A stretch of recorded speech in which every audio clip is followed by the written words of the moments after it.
2, 1, 2. Check 1, 2.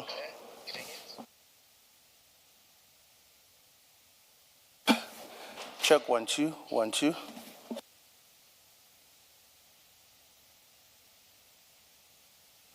One, two, 1, 2. Mic check, check.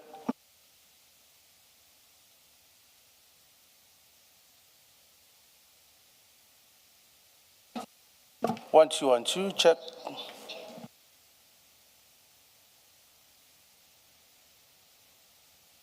Time to move.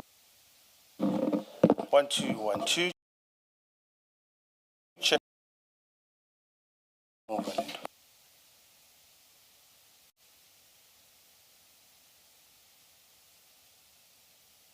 Sure. 2, 1, 2. Hey, did you get this? 1, 2, 1, 2.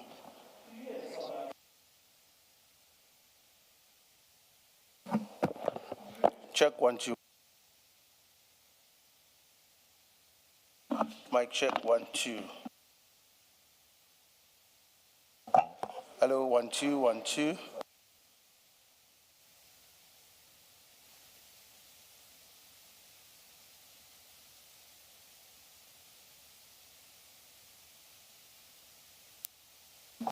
Okay. 1, 2, 1, 2. Check, check, sharp.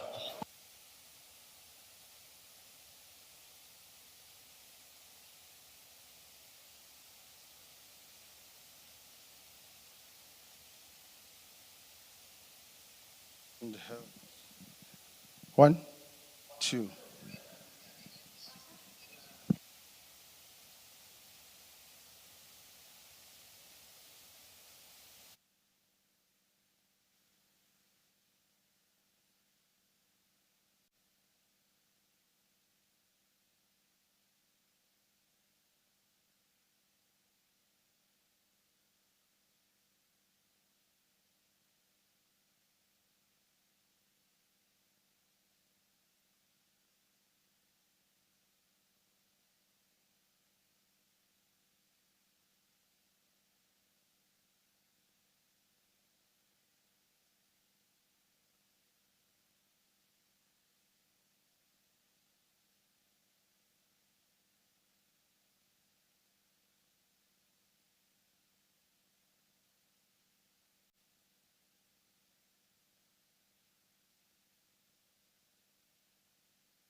Good morning all. It's 29 minutes past 9. We are ready to start the day's proceedings.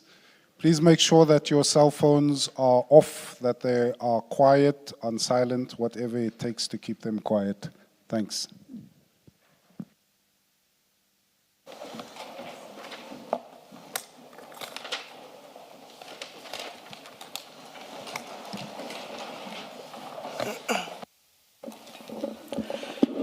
Good morning, Mr. Law. Good morning, Mr. Bodlani. Good morning, Chair. Advocate Johnson. Thank you. Morning, Chair, morning, Commissioners, and good morning, Advocate Johnson. Advocate Johnson, when we adjourned yesterday, you recall we were having a conversation about the teams within IDEC. And I think you were explaining that you have permanent teams in some instances, and I don't remember whether now that's my deduction, that sometimes you have ad hoc teams, but if that's my deduction and I have my, if my understanding is wrong, please feel free to correct me. You gave an example of what you call the Transnet team. So we're discussing how they get to be constituted, and hopefully that will lead to the issue of whether or not any particular powers you have are delegated to such teams, if so, which powers, and if so, further, in terms of which prescript such delegation happens.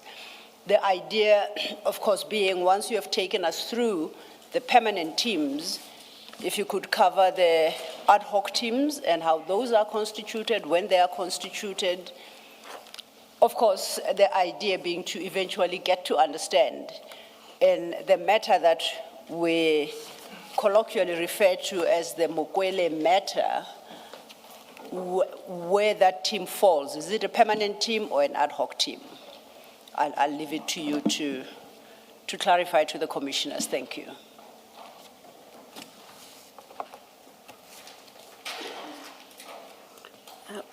Good morning, Chair. Good morning, Commissioners. In terms of the teams, there aren't ad hoc teams. There are teams across the board dealing with different matters. However, what you can do is take people from different teams to constitute a team to deal with a specific matter. At the moment, they are specific teams based solely on the many matters we had received from the State Capture Commission of Inquiry, the Party Commission, the Nugent Commission.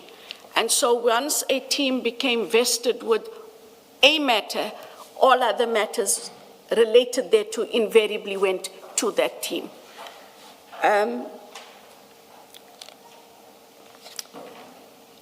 All prosecutors have the power to institute and conduct criminal proceedings for and on behalf of the state.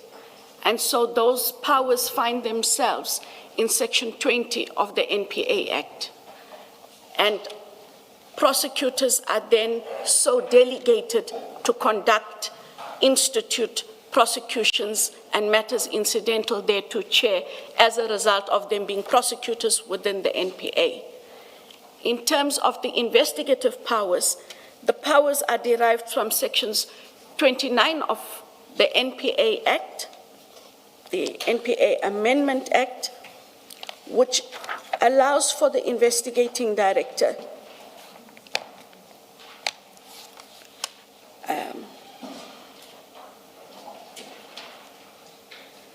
(29A)(1), an investigator may, subject to just a correction. Apologies. It's not of the Amendment Act. That's been inserted into the main Act. Into the main Act. So Correct. it's Section 29, uppercase A of the NPA Act, not of the Amendment Act. As you've correctly pointed out. But what it does do is then give investigators powers to deal with aspects of investigation subject to the control and direction of the head of the investigating directorate.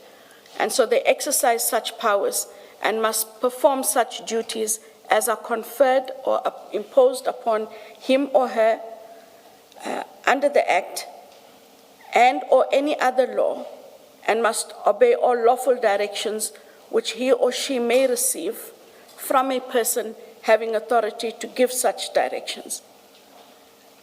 And an investigator under subsection 2 has the same powers as a peace officer or a police official as provided for in the Criminal Procedure Act.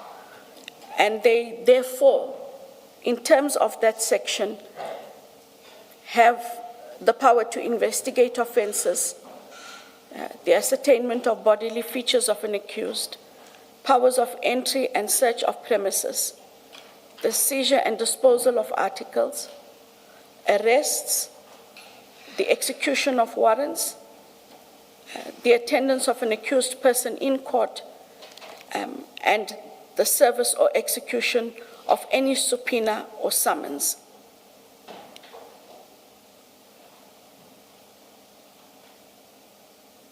And 3, an investigator has the same powers as if he or she had been appointed deputy sheriff or deputy messenger or other similar officer of the court.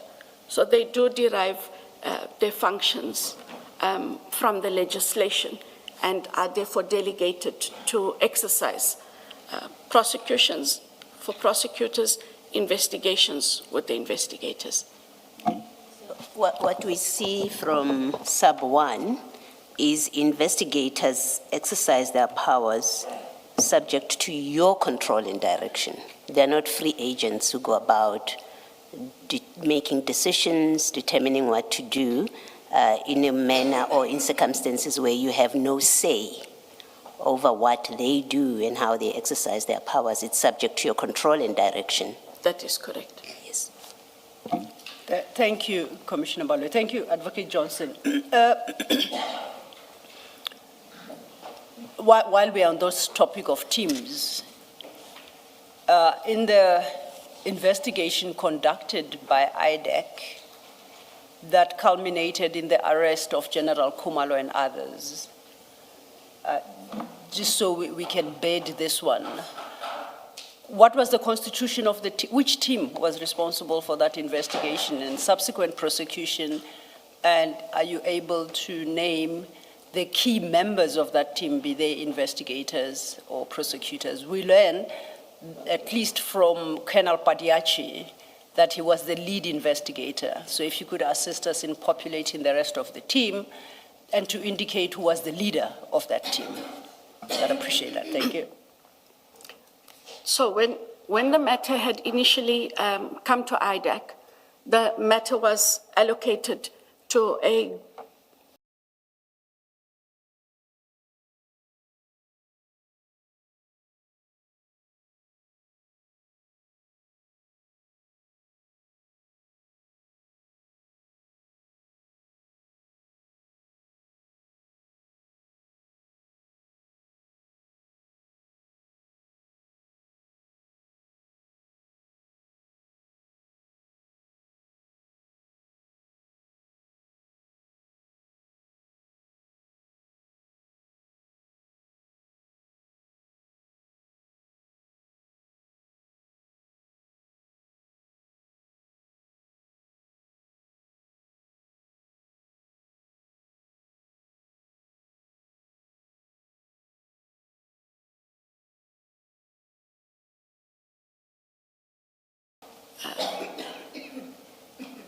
Mr. Bello Chen. Sorry.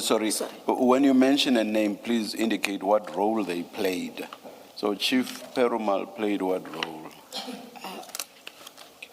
If you'd just grant me a moment just to get my paper chair so that I'm able to guide properly.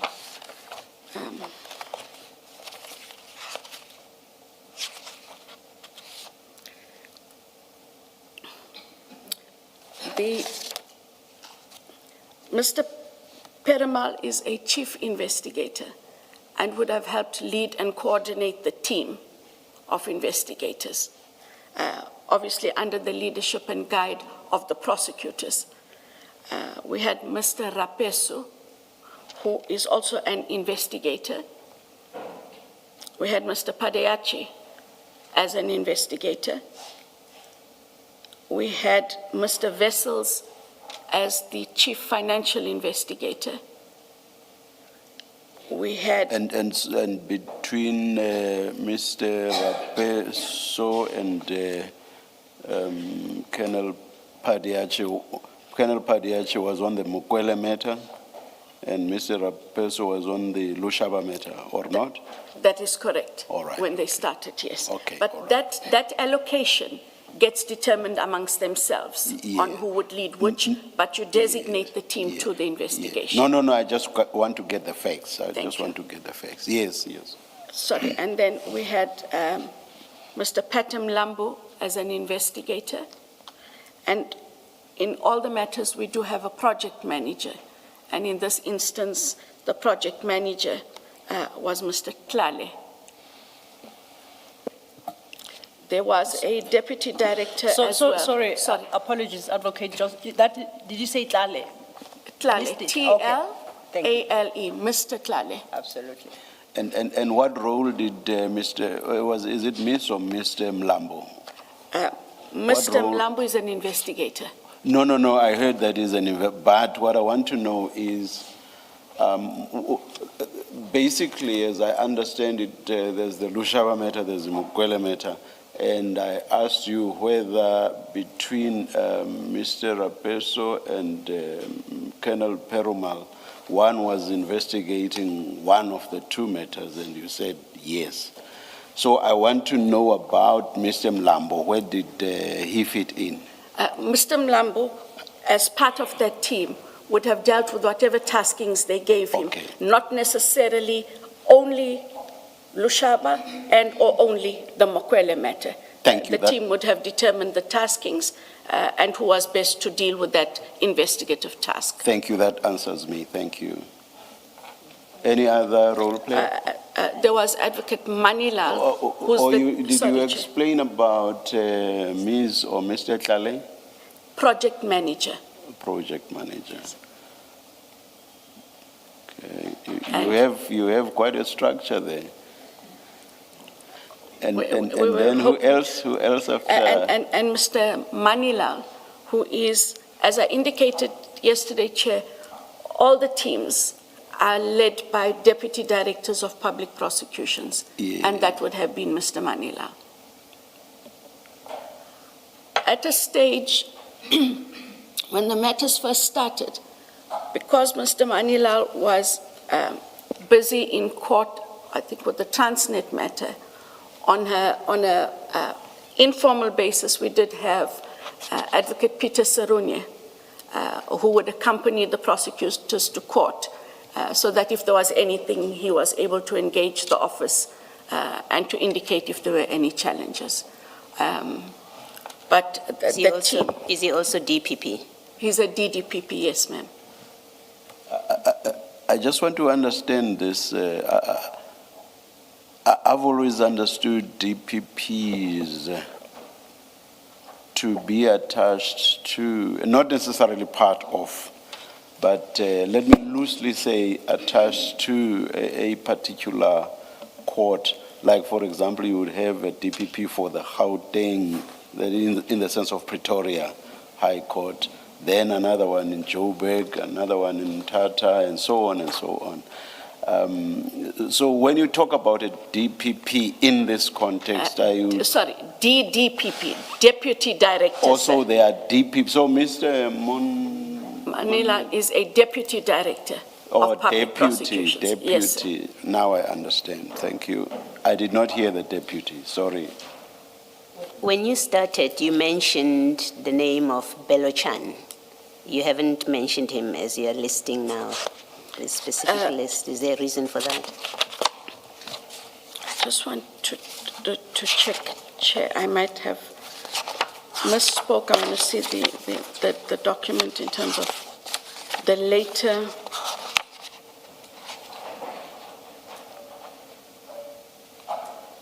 No, my apologies, Chair. I misspoke. He's not in in these matters. My Thank you. apologies. He's in the Matlala matter. Thank you. Is that the makeup of the team? That is the makeup of the team. I think for At the I time. think the mention of Mr. Beluchan, I forget the rank, was in your affidavit. Am I mistaken? Was it not in your affidavit? Where did I see it? Where would we have seen it?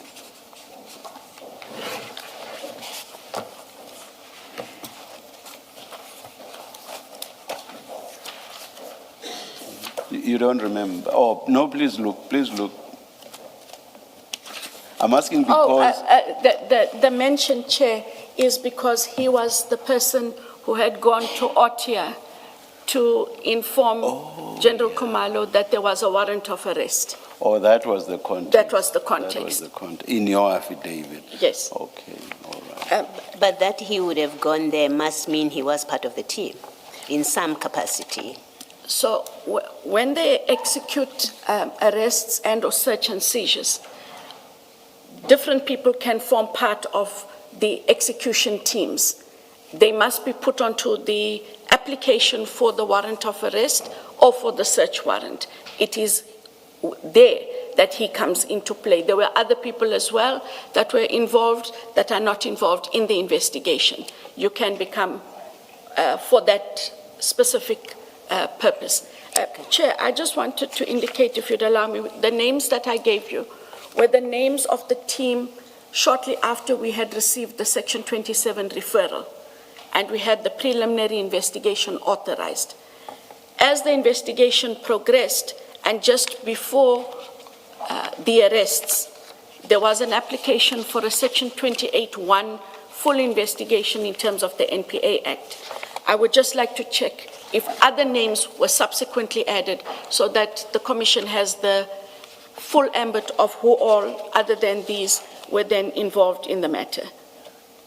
Oh, please go ahead. Yes, there are persons that then became, I had mentioned, chairs, that it was Advocate Manilal, I mentioned Advocate Ramsamy, I mentioned Advocate Joy Hlachwayo, I mentioned Chief Investigator Perumal, Investigator Belochin, Chief Financial Investigator Venant Wessels, Investigator P. Mlambo, and then we have Investigator Charles Eales, E-A-L-S, and Investigator Ayanda Mbalo. They came in later into the team. Sorry, now I'm confused.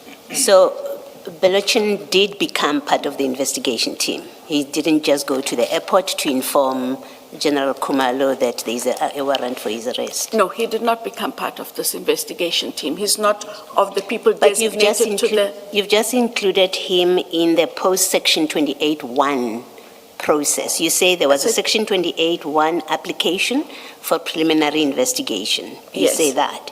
And then you proceeded to list who, arising from that, became part of the team. And you say Eales, you say Ayanda, and then you said Belochan. No, it's Charles Eales and Ayanda Mbalo. You just Did I? Apologies, I think unless you want to exclude him, you did mention him. My apologies. It is on my document that it is Manilal, Ramsamy, Hlachwayo, Perumal, Padiachi, Wessels, Mr. Mlambo, Mr. Eales, and Mr. Mbalo. But you seemed to be reading. You were looking down and you seemed to be reading. I'm prepared to show this through council. Okay. Yes, that. How did you vocalize the name then, looking down as if you were reading it from a list? How did you come to vocalize the name? I don't know why I said his name. Okay, all Sorry. right. No, it's okay. The section of your affidavit, Chair, was referring to, good morning, Advocate Johnson. It's morning. paragraph 13 of the original affidavit, where you list Messrs. Sunil Belochan and Ayanda Mbalo as the investigators.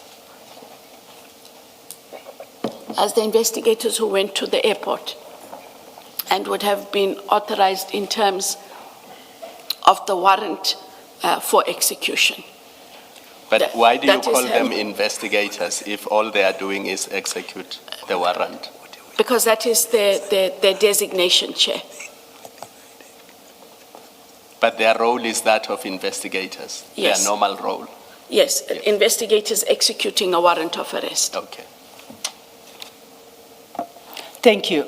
I think from yesterday. Sorry, before you go absolutely, on, Chair. before I just, you'll remember yesterday when I even expressed myself in Afrikaans saying that. Ek is deur mekaar. Klaar deur mekaar. When you responded to me about whether or on whether Colonel Padiache had ever had sight of or received the Section 27 referral affidavit, my distinct impression was that you said, yes, he did. But when immediately thereafter Commissioner Baloyi engaged you, my sense was then that you were saying the opposite. I'm not sure as I sit here what your final position is on that. I just want us to put that to bed. Did he or did he not receive that Section 27 referral affidavit? Chair, as I undertook that I would get clarity Yes. from the team, he did have sight of the Section 27. He was given, in the sense of being given. He had sight of it. That's the answer I have. You see, So- you may have sight, in But- the same way as, for example, police officers will flash their ID cards, just like that. Or you may have sight in the sense that you are given the document, you read it, you internalize its contents. So was he given that document for him to personally read and internalize its contents? So initially, he would have had sight of it, and later in the year, when he had all the dockets. No, explain having sight. That's what I'm interested in. What do you mean by that? That when the team met, they engaged the 27, and he is part of that team. No. That doesn't answer me. What do you mean when you say he had sight of it? Surely you understand the essence. He saw the document. Seeing as in, here's a document, it's lifted, and he does see it if it's lifted like this. But if it's immediately put back on the table, it's as good as not having been seen by him. So what do you mean by he did have sight of it? So I'm giving you I'm giving you an explanation I get because I'm not inside of that room. That's far you have not explained. That's why I want, what do you mean when you say he had sight of it? You have not explained it. He saw the document. I want to understand seeing. Is it in the sense of it being flashed? Here's a Section 27 referral affidavit, boom, it's gone back to the top of the table and he doesn't see anything. Is that what you mean by seeing? Or do you mean it was given to him for him to peruse it for himself? He was given the document to peruse for himself, according to him and to the team, much later That's on. all I wanted. Later on. Sorry, much later. Much later on. At what stage was that? At what stage was that? Was this before he started investigating, or was it after he had commenced investigating? If it's the latter, that would mean his investigation was not informed by the affidavit. So you say after he had commenced After he had commenced. investigating. That is so correct. after the Section 28 investigation had commenced. Yes. All right. Thank you. Now that answers me. And the Claude Diermekar is gone. And apologies, but it is answers I had to seek because it's Yes. not my direct knowledge. Yes, So if I yes. didn't convey it correctly. I do apologize, but it's the answer that I was given. No. As I said yesterday, hearsay evidence is admissible in this commission. There's authority that says a commission of inquiry of this nature may inform itself in whatever manner it wishes to. The only issue, depending on the nature of the evidence, would be the probative value of such evidence. Thank you. Thank you. Did they say exactly when? Because in your response to the chair, you said later in the year. Now that worries me because the arrests were mid-year. So if later in the year is after the arrests, that is a problem. So when you say later in the year, what do you mean? Do you mean after June or before June 2025? It would have had to have been before June 2025 because he became the investigator earlier on, which was In January? in January. Yes. Yes. Yeah, I don't think it's an answer that that kind of question where you answer it would have been. You have had opportunity to ask, and you were told you saw it later on. You either did ask and were informed when later on, or you must still go back and find out when exactly did he see it, because the way you're answering, you don't have personal knowledge of it, so you have to check with other people, and we shouldn't be left with the impression that yes, he saw it before the arrest because of how you've answered. I think it's a question that you must verify and come back to us with a specific period. I will do that, Commissioner Baloyi, with the exact answer. Finally, do you dispute his version when he says before this commission that he did not see the Section 27 affidavit? Do you dispute his version? Do you say he's not telling the truth? I'm unable to dispute his version because he's in that team. That is why I'm saying I have to ask the questions after the fact. Thank you. It's not my place to say he lied. He would have to, he explained as he did, yes. Thank you. And thank you, Advocate Johnson. You're still going to be discussing the Section 27 notice. I do have a question, but if it's a topic, you are still going Section to cover. 27 affidavit. Affidavit. Yes. Okay. We're still Thanks. going to. All right, I'll leave my question for now. Thanks, Commissioner. You gave this it's quite a big team. You informed of, I think, Ayanda Mbalo, Charles Els. From yesterday, you keep referencing Chief Perumal. Chief is not his name, is it? No, it is the rank. He is Dylan Perumal. Dylan, thank you. Now,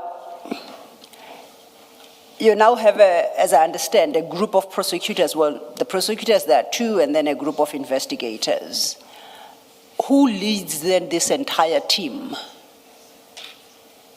Who's the leader of this particular team?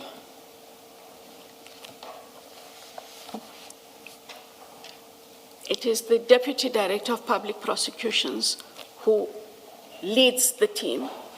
And then within the team, you will have, as you have a chief investigator who will lead the investigative part of the investigations. But the team is led by the Deputy Director of Public Prosecutions. Okay, and in this case, that would be Mr. Manilao. That is correct. That ma'am. is the leader of this team, Yes.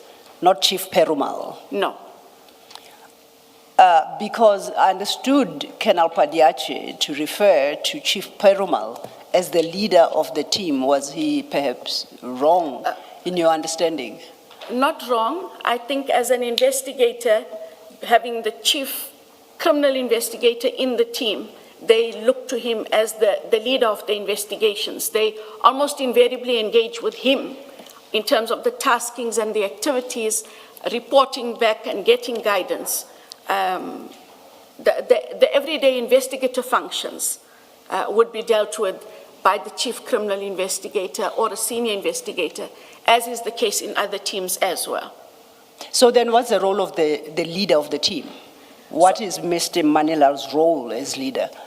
So Mr. Manilal's role is, because IDAC has a prosecution-led investigative methodology, they have to sit together to work out what the prosecution strategy is, what investigations must take place.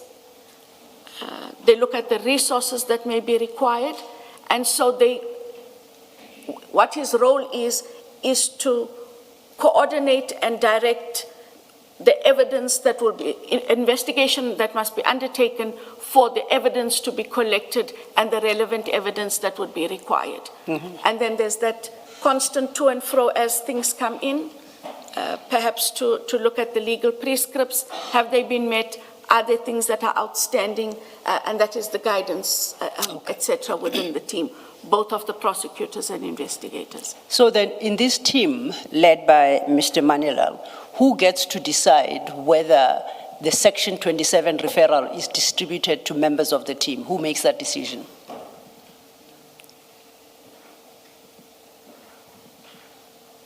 Is it Mr. Manilal as the leader, or who is it?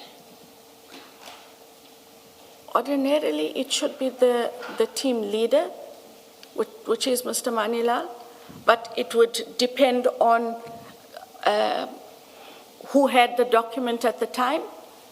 There's no rules about who gets what and who decides who gets what. I think it's What's the purpose of being a leader? No, I see. So sorry. You spoke at the same time. I apologize. The error was mine. I apologize, Chair. Apologies, Chair. Yeah, please finish what you were saying. And What it is you have the team leader who will decide what all must happen. So obviously, invariably, it's the team leader who should distribute all the documents. I don't know that there's a decision who to give and who not to give. It works in terms of what is required at the time and who's the person who should have access to the document. You may find that it is a prosecutorial document and not necessarily something you need to distribute at the time to everybody else. So they will work it out amongst themselves, who gets what, when. But there isn't a prescript or any rule that says or precludes anyone in the team from not having access to documents in an investigation. Okay, let's come back to the Section 27 affidavit. Who decides between between you, Mr. Sissoko, Deputy Director Manila, Chief Investigator Perumal, of the four of you, who decides that Colonel Padayachi, as the lead investigator, will or will not have the Section 27 affidavit? Somebody makes that decision. It's not a team decision. No, once the document is, after Mr. Sissoko and myself have gone through it and we decide falls within the mandate, we give it to the team leader. Team leader here is, because we've got two people now. We've got Deputy Director Manila and Chief Investigator Perumal. Who is that team leader? Is Mr. Manilal. Mr. Manilal. Is the team leader, yes. So he's the one that decides whether or not the investigators, and when I say Colonel Padayachi, also Rapesu, because you say Rapesu is in the other matter. So it's Chief Manilal who decides. Advocate Manilal, yes. Advocate Manilal who decides whether or not the investigator should have the Section 27 affidavit. Thank you. Thank you. Before we leave this topic, you were reading off some documents and you reference a preliminary investigation authorization, and the second is an application for a Section 28 sub 1 investigation. You seem to be reading from documents. And from my recollection, those are part of the documents that we had requested in terms of the subpoenas issued, but we unfortunately don't have at hand. As you look at them now, could you provide us the date for the preliminary investigation authorization from the record you have in your hand? What's the date of that? Apologies, has the documents not come through to the Commission? Is that the lot that was coming in through this morning?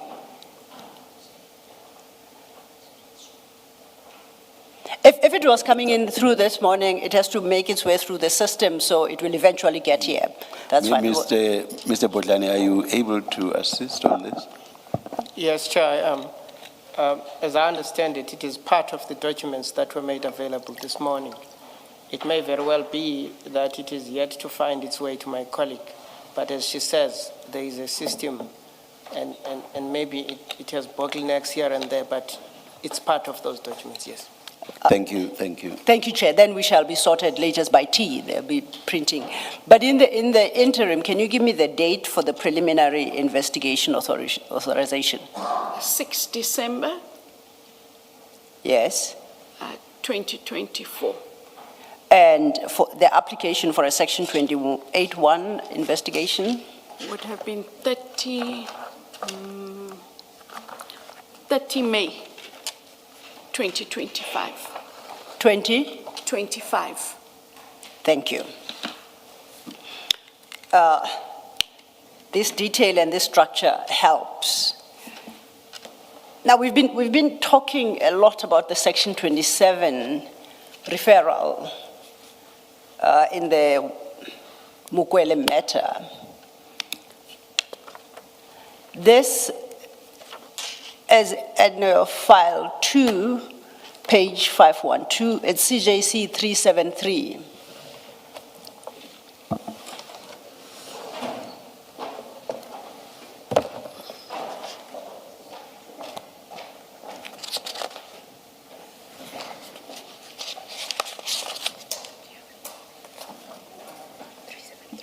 Page 512.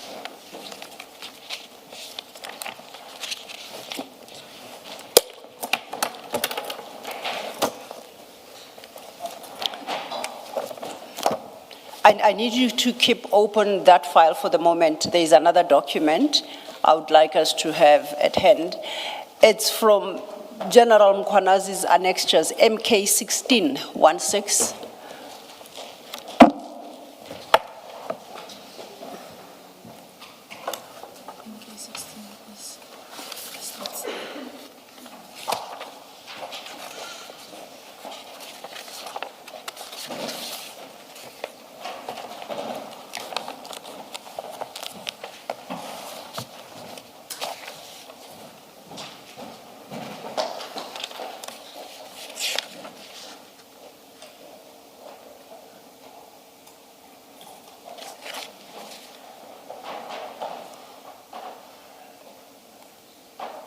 So look, this is the information note.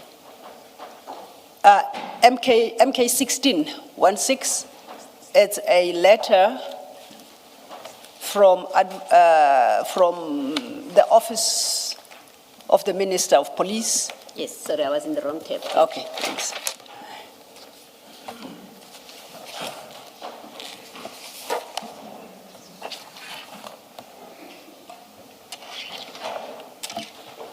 Chair, I think we have a spare copy of that. It's being availed to you now.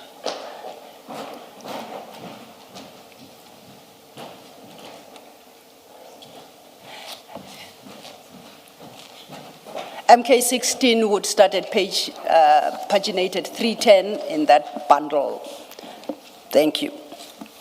Let's start with MK16. If you look over leaf, it's dated the 11th of November 2024. Correct. Yeah. And if you just cast your eye at page 516 of the file 3 that you have opened, the referral that is dated the 21st of November 2024. So let's follow the events sequentially. And I think you did reference this document that is marked MK16, which is a letter signed by, it would appear, the Chief of Staff, Ministry of Police, Mr. Ngabinde, and it's directed to the investigating director, yourself. And it shows as a heading, referral and request for investigation in terms of Section 27 of the National Prosecuting Authority Act, Act 32 of 1998, read with the National Prosecuting Amendment Act, Act 10 of 2024. You confirm receipt of this letter? of the MK16. Yes, ma'am. Yes.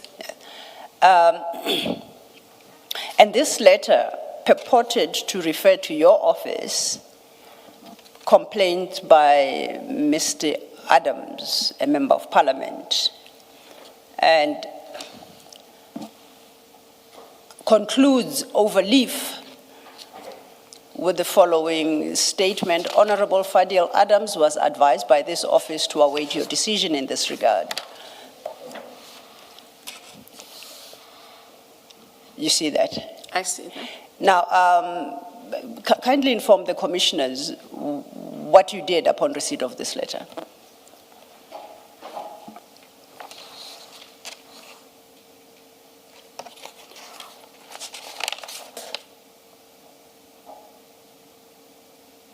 This letter came to us by hand, and it didn't have any attachments to it.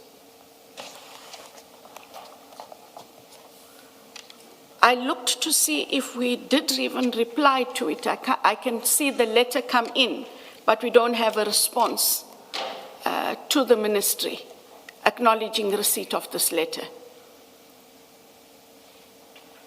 And it is afterwards that we got an envelope that was delivered to the office with the 27. No, we'll get to the As it is, 27. yes. For the moment, let's stay with this letter. Yes, ma'am. Did you act upon it? Sorry, I didn't hear. Did you act upon the letter? There is a specific request there to look into the complaint by Mr. Adams in respect of the cases listed there. And, as I say, at the end, to inform Mr. Adams of your decision.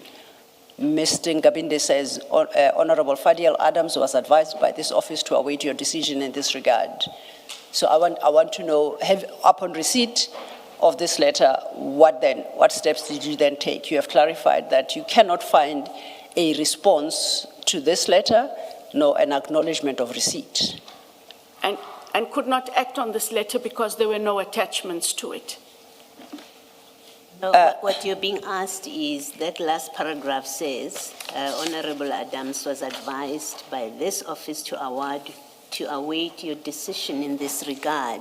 And the question is, having received a letter from the ministry, what did you do? Not did you institute an investigation? Was it a letter sufficient to act on it? That's not the question. The question is, you have correspondence directed to you. I assume you do not just file away letters when they come in, especially where you are told that the complainant is awaiting to hear from you. The question is, what did you do? Either you did nothing and filed this away, or you did do something about it. And you have to say, what did you do? What I would have done, and that is why I'm saying I cannot find it, we would have acknowledged receipt of the letter. And that is as far as I would have been able to take it, because there was nothing to do. There wasn't anything attached to this letter for me to be able to act upon it. That's not an answer. Surely that's not an answer, Advocate.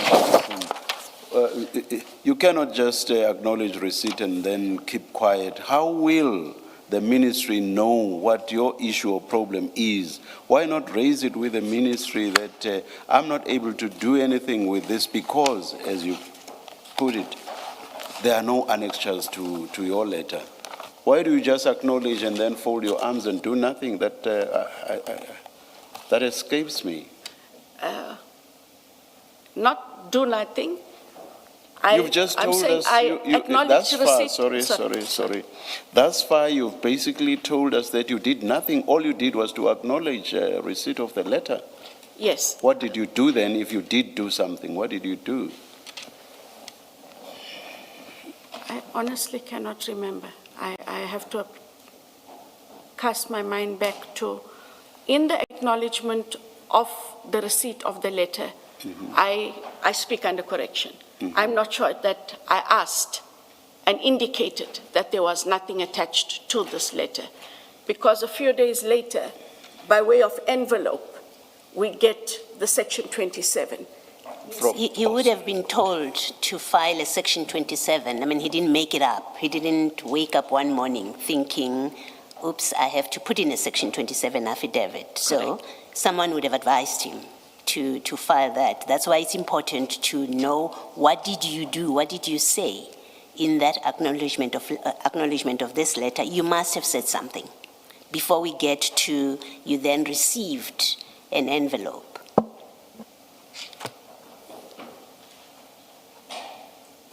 And the acknowledgement would have been typed from an internal computer. Surely you have that letter in your possession or a draft of it somewhere in the computer, and it can be made available to the commission. We have looked for it. I'm going to ask them to look for it again, because I also have to apply my mind. I can't, that is why it sounds like a fumbling answer, because I can't recollect what I would have written over and beyond. We acknowledge a receipt, and in all likelihood would have alluded to the fact that there is nothing there, because it talks to this envelope coming with the 27 a week later. But you see, speaking for myself, Advocate Johnson, the answer you've just given now creates an impression that a draft of this letter was deleted. That's why it's not available, because you use a laptop to draft a letter. And then your PA, I assume, would have then either printed it from that computer or emailed it to you.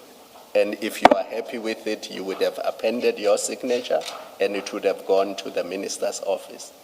Now, if you're saying we have looked and it's not there, the question is what would have happened to that draft, unless somebody deleted it so that it is no longer available.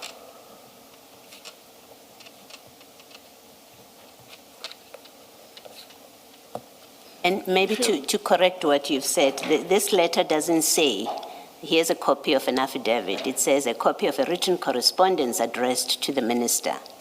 So if it lacked anything, it was the letter which Mr. Adams addressed to the minister, not an affidavit.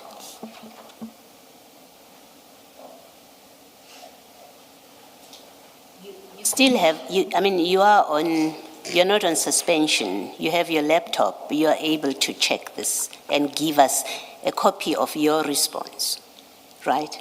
Correct. Okay. And I will look for it again. I will have the PA look for hers again. We did try that exercise, or we did do that exercise, not try the exercise. But if you give me till lunch today, we'll go back. I'll ask the IT, perhaps, Advocate Maga, if we could just engage with the IT to check through the email correspondence of both myself and my PA. It could have been I drafted a response and emailed to her, or she would have an emailed to me, so that we are able to give the commission a full account. From what you're saying, so it means the letter should be in both your inboxes. Should your PAs, maybe on your side, if you send to her, it will be on your sent items, and then in her inbox. If she drafted it and sent it to you, it's in her sent items and in your inbox. Correct. So again, going back to what Commissioner Kumalo said, it's unlikely that it would disappear on both ends. That's just unlikely. Do you agree? Correct. And if I may, just one point of correction is there are times as well, Chair, where I would type a document, print it myself, sign it, and then hand her the hard copy to distribute. Yeah, I was just for purposes of clarity. You are correcting yourself, because what I suggested to you now was based on what you had said, which was you sending or she sending or he, because your PA could be a he or she. Yeah. So I was basing it on what you had said, but you are correcting yourself and now saying it could be on one end only. Correct. All right, okay. Sorry, there was a question by Commissioner Baloy that got lost in this engagement, which was how else would Mr. Adams have known to contact IDEC and prepare Section 27 affidavit? did IDEC contact Mr. Adams and say, we need an affidavit from you?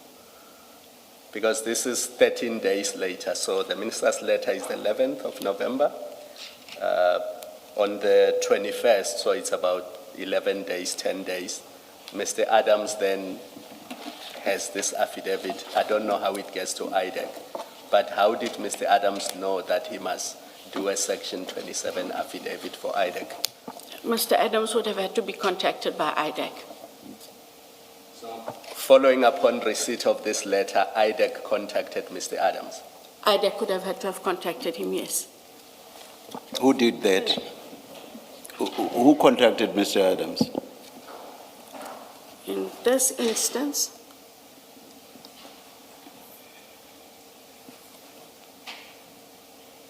it would have had to have been Chief Criminal Investigator Perama.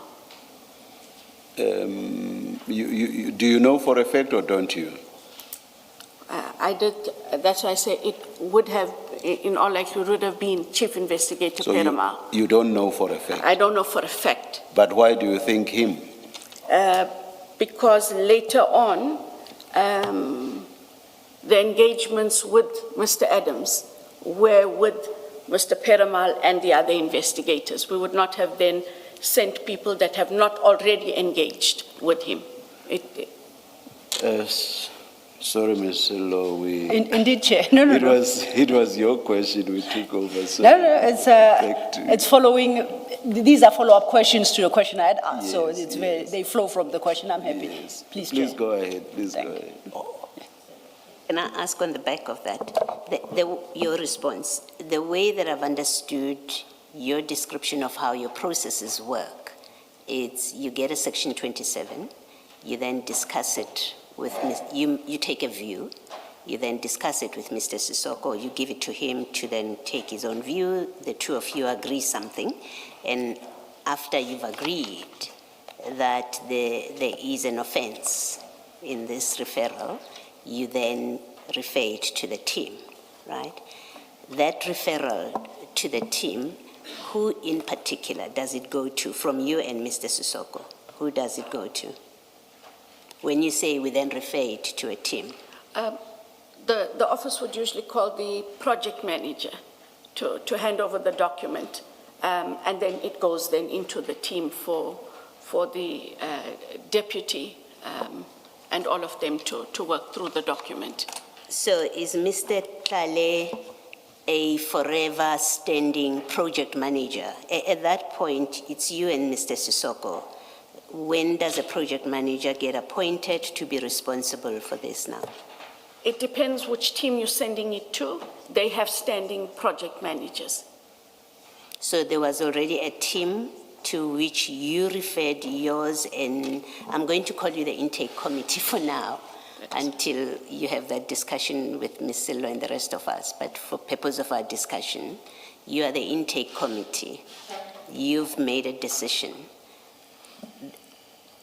Is there a project manager already at that point, or do you then proceed at that point to appoint a project? I'm just trying to understand how you then process it from that point. And we'll come back to the question about who contacted Mr. Adams. There are 4 project managers in the office. And when you allocate a matter to a team, that team already has an existing project manager. So it is, the project manager may have been there because of other matters. And like I said, for example, that team deals with the Transnet matters under Mr. Manilal. So when we gave the matter to Mr. Manilal, the project manager who's been in that team is Mr. Tlale. Okay.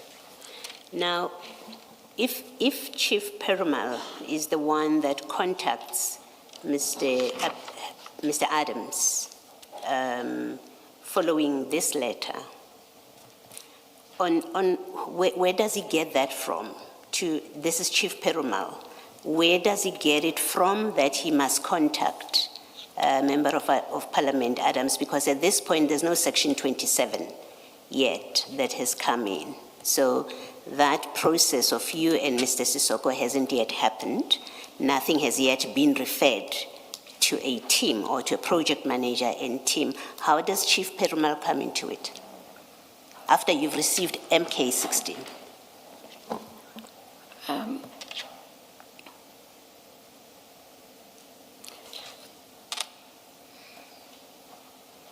I speak under correction. When Mr. Sissoko is not there, for me to ask or request that he engage with somebody, it would depend who's acting in his place, and I need to check if Mr. Perumal was acting at the time, or we also have Chief Criminal Investigator Lusanda Boy, to whom we would allocate. It might be on that basis that he was therefore approached to deal with this matter, because we would need an investigator to be able to interview Mr. Adams.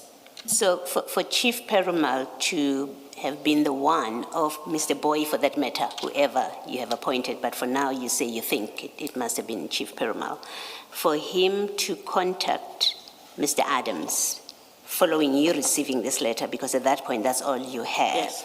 you would have had to say to him, I've received this letter, contact Mr. Adams. That is correct, Chair. Okay, thank you. And thank you, Commissioners. So at that stage, neither Mr. Sissoko or whoever else was involved. It was you, and you directly said to Mr. Perumal, contact Mr. Adams. No involvement of Mr. Sissoko. No, because we haven't had the 27 yet. All right. I'm asking to be sure, because earlier when the same question was asked, you mentioned Mr. Sissoko, you mentioned somebody else, and that just confused issues. So, all right, thank you, I understand. Thank you, Chair. So then, just so we understand where we are at, you've now received MK16. You indicated that you did not refer to an investigation, because it did not have attachments. But we know from the letter itself that it had written correspondence addressed to the Minister of Police. What attachments did you consider were lacking that made it, the absence of which made it difficult for you to act on this letter? I only have these 2 pages. Ma'am? I only got these 2 pages. Let's go to that, the very letter. It reads, in the first paragraph, attached here to please find for ease of reference a copy of written correspondence addressed to the Honorable Minister of Police, Honorable Senzo Mtunu by Member of Parliament, Honorable Fadil Adams. Yes. So you say you didn't have? I only had these 2 pages that you have here, page 310 and 311. Please say that again. I only had these 2 pages. Oh, the 310, 311 is the 310 page, and yeah. 311, yes. So, did you go back to Mr. Nkabinde and say you forgot to attach the written correspondence between the Minister of Police and Mr. Adams, which you had kindly offered for ease of my reference? You didn't do that? That is why I'm saying we need to look for the response to this letter, where I would have acknowledged the letter and in all likelihood would have asked for that which is short, attached, please find a reference. I would have asked for the written correspondence. But definitely you recall you didn't have that correspondence attached. I recall I didn't have that correspondence. You then, as you testified, you instructed Chief Perumal to be in contact with Mr. Adams to obtain Section 27 affidavit. That is correct. Now, I want to suggest to you, so effectively, IDEC solicited a Section 27 affidavit from Mr. Adams.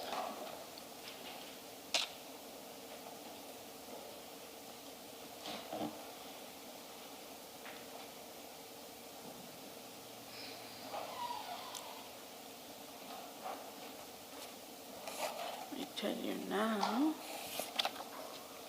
when you look at the 27,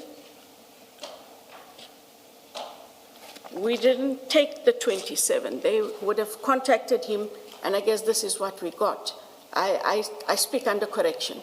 Mr. Perumal would have to answer what he got from Mr. Adams, but what we got was a 27 dated the 21st of November, 2024. That's fine. My question is, that document you're holding in your hand, IDEC solicited it from Mr. Adams.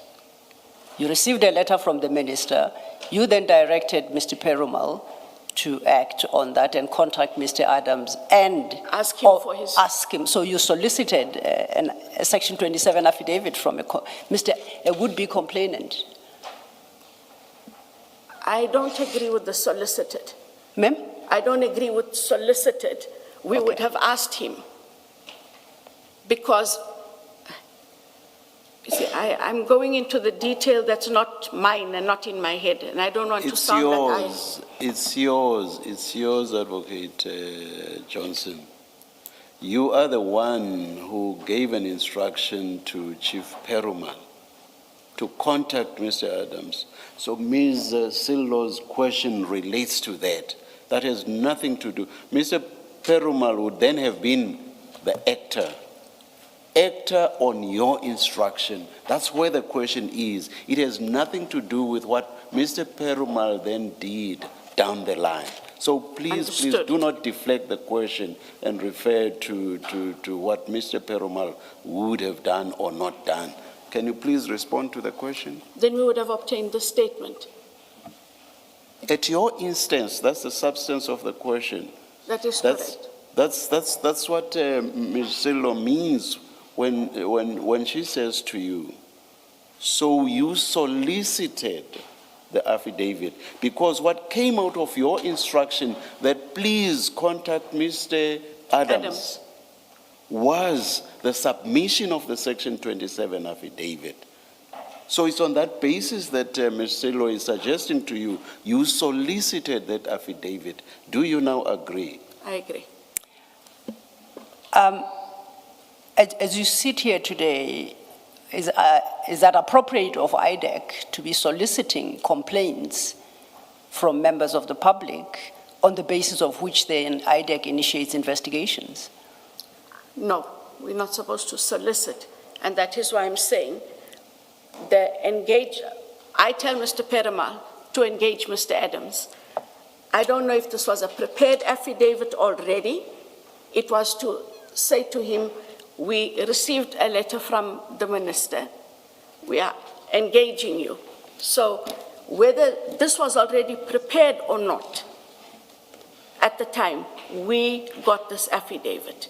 Okay, so then you recall when we're looking at MK16, the last sentence in MK16 before the signature by Mr. Ngabinde states, Honorable Fadiel Adams was advised by this office to await your decision in this regard. So it's fair then to conclude that your decision that you communicated to Mr. Adams is prepare an affidavit, Section 27 affidavit, and submit to IDEC. That's what you must have advised Mr. Adams based on your testimony.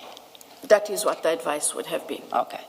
Just on something you said in response to Ms. Sillo's previous question. You touched on the possibility that, not stating it as a fact, that the affidavit, you do not know whether the affidavit had already been prepared at the time of your instruction to Mr. Perumal. Did I understand you correctly? That is correct, Chair. No, that's not a fact. Look at that affidavit. It's dated 21 November 2024. Yes. And the minister's letter Is the 11th of November 2024. So there was no prepared affidavit. I thought I should just put that out of the way. That's something you must accept, correct? I hear what the Chair is saying. Yes. All I'm Yes. saying is, let's forget about the possibility of an affidavit that could already have been in existence between the time that you got the letter from the minister and the time that this affidavit was eventually submitted to IDEC. That's not a possibility. Correct. We do see the correct facts here. Thank you. So the upshot of all of this is that the referral to IDEC was by the minister's office. And following that referral, IDEC then made a decision to engage with Mr. Adams to obtain an affidavit from him. It follows, Commissioner, yes. And thank you, Commissioners. I suggest to you that you did that because you knew as ID that the minister's letter does not constitute a Section 27 referral. And IDEC decided to cure that deficiency.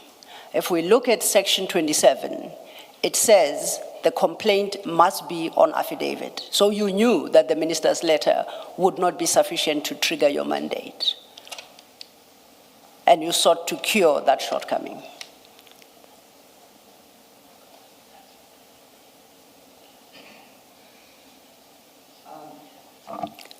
I'm trying to flight Section 27, if you have it close by. There, it's on the screen. You see Section 27 states, if any person has reasonable grounds to suspect that a specified offense has been or is being committed, or that an attempt has been or is being made to commit such an offense, he/she may report the matter in question to the head of the investigating directorate by means of an affidavit or affirmed declaration. You see that? And you're quite familiar with Section 27. You nod. Please articulate Yes, your sorry. response. Thanks. Yeah. So because you read the minister's letter and you saw the difficulty that it would not trigger your power to investigate, you contact Mr. Adams through Mr. Perumal to cure that problem and to provide a Section 27 affidavit.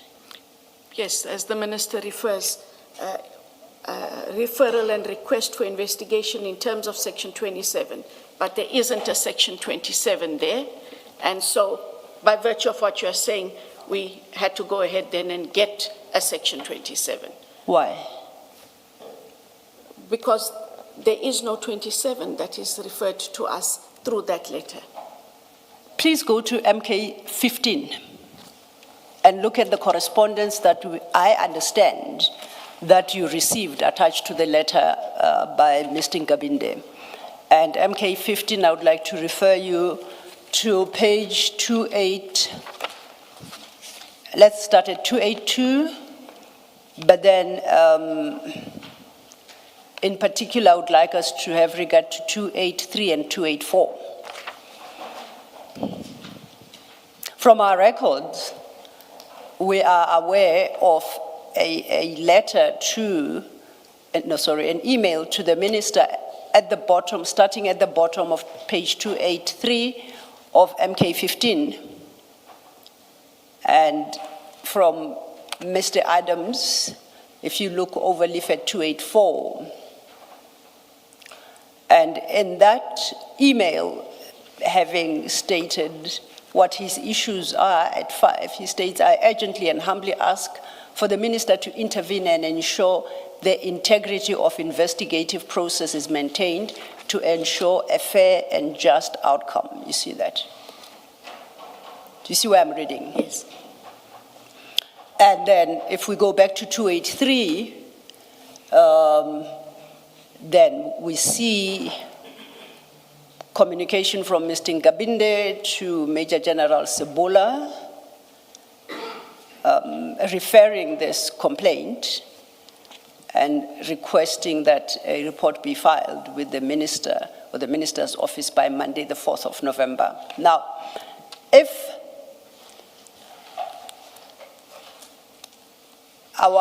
the email at page 283 at the bottom from Mr.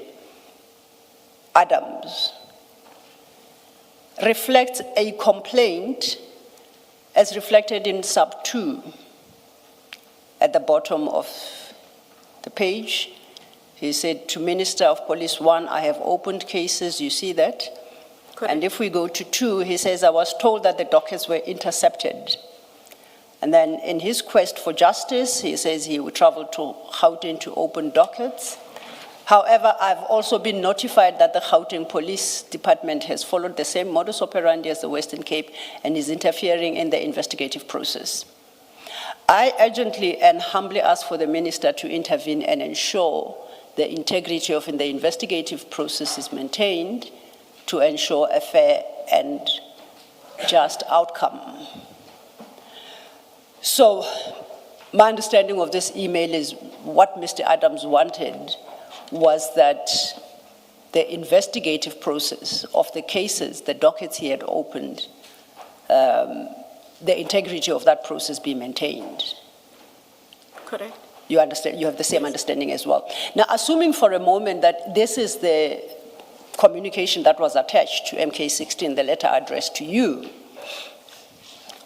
what in this would trigger your mandate? Remember, in your affidavit, you set out your section 7A of the NPA Act. You do so at paragraph 8, page 3 of your first statement. And you do quote the Act that your mandate is to investigate serious, high-profile or complex corruption, commercial and financial cases that sub A, sub B, relating to additional related offenses or categories of offenses, including, and then it lists, and then at C, relating to additional related statutory offenses or categories, including contravention of specified acts. If we take MK16 and we take this communication that I suggest was attached to that letter, what in these documents triggers your mandate in terms of section 7A? Do these documents reflect a serious, a high profile or complex corruption, or a serious, high profile or complex, however that is read? What about the contents of those documents bring this within the mandate of IDEC to justify your initiative to direct Mr. Perumal to go obtain a Section 27 affidavit? If this was in fact the document that was attached, it doesn't trigger. And if that document wasn't attached, it's even worse, because the MK16 itself gets nowhere close to Section 7A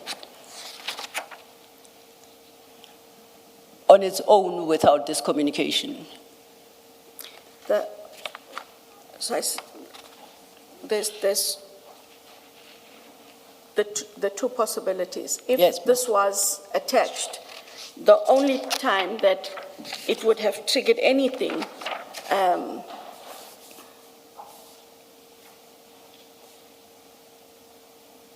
however, I have been notified that the heart has followed the same as interfering in the investigative process. That might have triggered looking at whether or not there was defeating, but I can honestly tell you I can't recall this document, so it cannot have triggered IDEC's mandate. Are you referring to the emails now? When you say this document, are you referring to MK15, the emails? The 283 and 284. Pages 283, pages, 284. yes. That's the emails. The emails, yes. You are referring to a document singular, but Ms. Silo's question, as I understood it, was referring to both the emails and MK16, which is the letter from the minister. So don't leave that out. What about that letter? From that letter, do you see anything that triggers IDEC's mandate? Sorry, let me just go back here, check. I don't have it straight off my head.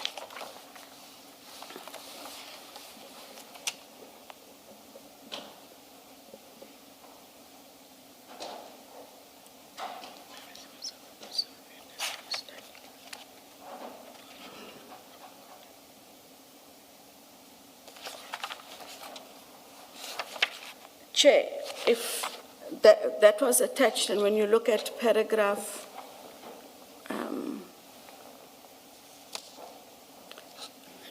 2, Starting with what the words? allegations Yes. contained therein implicate very senior members of the South African Police Service and are viewed in a serious light, and case dockets were registered as, and due to the nature of the allegations made by the Honorable Adams, which is deemed to be quite sensitive and which contains allegations of criminal conduct, the office requests the investigating director to consider investigating the same. That says nothing. That says nothing altogether. We do not even know what those allegations are, whether serious or not. That basically says nothing. And if I were to refer you to one of your own statements, I think that's your second statement where you were required to respond to issues about the docket which you are alleged to have shared with General Khan.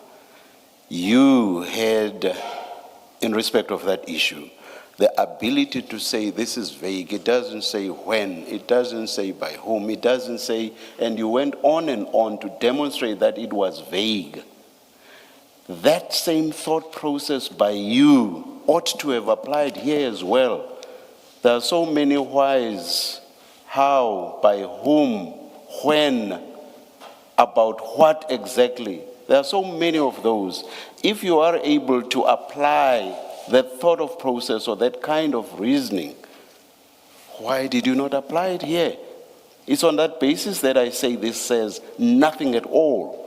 So by parity of reasoning, in accordance with your own reasoning, when you concluded that what you were being asked was vague, why did you not see this as vague as well?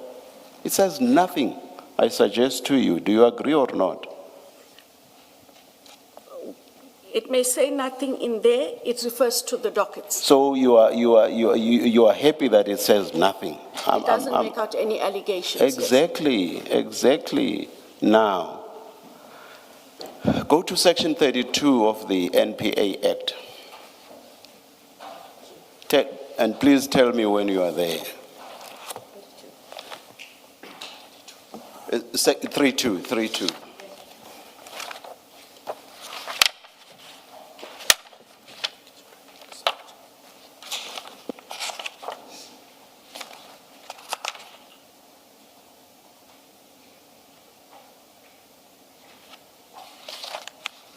I am the chair.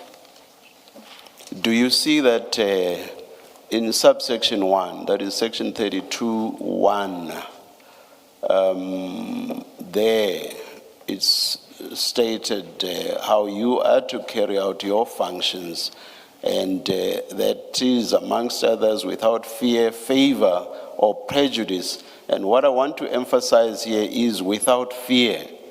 And then in subsection 2, that is section 32(2), the oath of prosecutors is actually set out there. You do see it, eh? I see that, Chair. It also captures the same words, without fear, that is, you will exercise your functions as a prosecutor, and you happen to be a senior one at that. So you will exercise your functions as a prosecutor without fear, favor, or prejudice. Again, I emphasize without fear. Now, if you accept, as you have just done, that there was nothing whatsoever in the minister's letter, what stopped you from writing back to the ministry and saying, we do not have a Section 27 referral. Therefore, we cannot do anything about this. And you did not even have to go to the content of the letter. But because there was nothing in the content of the letter that should also have given you comfort as a prosecutor that I do not have to follow up on anything here because there's nothing. You have accepted that there was nothing.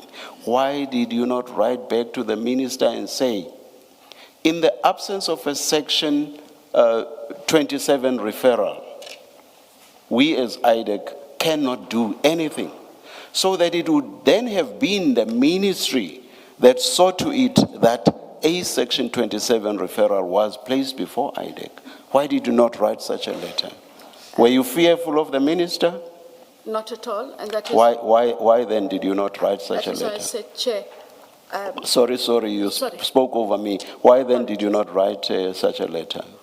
that is why I said, Chair, we'd have to look for the letter that the response. What did I write in my response to the minister? But I surely, don't think that I surely, got a response. sorry. But surely, that letter could not possibly have said, Minister, we are not going to do anything about this because there's no Section 27 referral, because that would have been at variance with or at odds with you instructing Mr. Perumal to follow up with Mr. Adams. So that letter, even if we were to look at it, it's not likely to have said what I'm suggesting you ought to have done. So do you think that letter is going to assist you? I'd have to look at the contents. Do of you the think letter. it's going to assist you as you sit there, seriously? Do you think it's going to assist you? Not at all. It cannot possibly do so. It cannot possibly do so because such contents would have been, as I say, at odds with the instruction you gave to Mr. Perumal. You agree? I agree, Chair. Thank you. Yes, ma'am. Can I just follow up on that? And I want to make a proposition to you that when you look at the letter from Mr. Nkabinde, as you agree, it says nothing. It says, I attach a copy of written correspondence from Mr. Adams to the minister, not to you. And then it gives a list of cases. It says allegations contained therein implicate very senior members of the SAPS and are viewed in a serious light. And case dockets were registered, and he gives you those case dockets. And then he says, due to the nature of the allegations made by Fadil Adams, Honorable Fadil Adams, which is deemed to be quite sensitive and which contains allegations of criminal misconduct, this office requests the investigating director to consider investigating the same. And then the last is, you will advise him what you're doing. You'll advise Mr. Adams. Now, for you, the proposition that I want to make to you is for you to instruct Chief Perumal to speak to Mr. Adams. You must have had sight of these emails for you to form a view that there is possibly a matter that falls within our Section 27.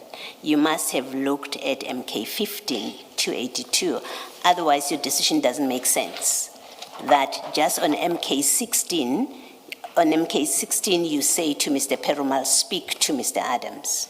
When 16 says nothing, as the chair says, it doesn't allege what crime it speaks about. Allegations are sensitive, doesn't tell you anything.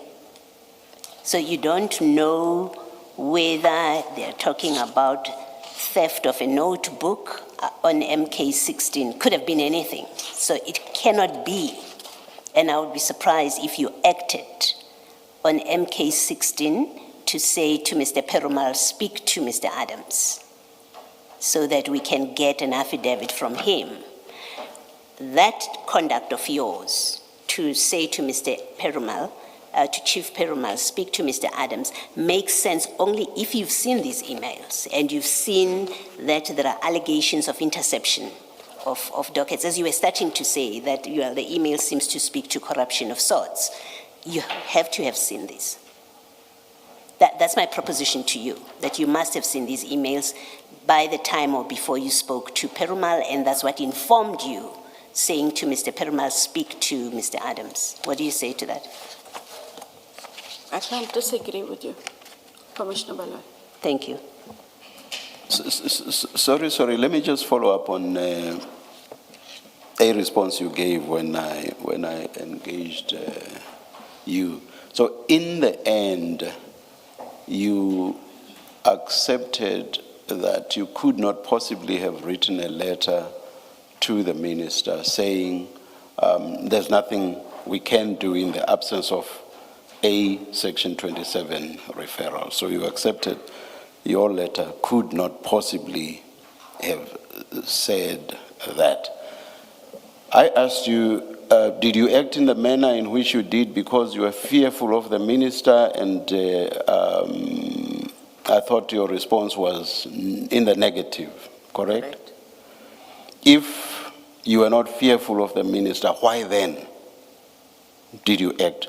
What motivated you to act in circumstances where there was nothing in the content of the letter from the minister?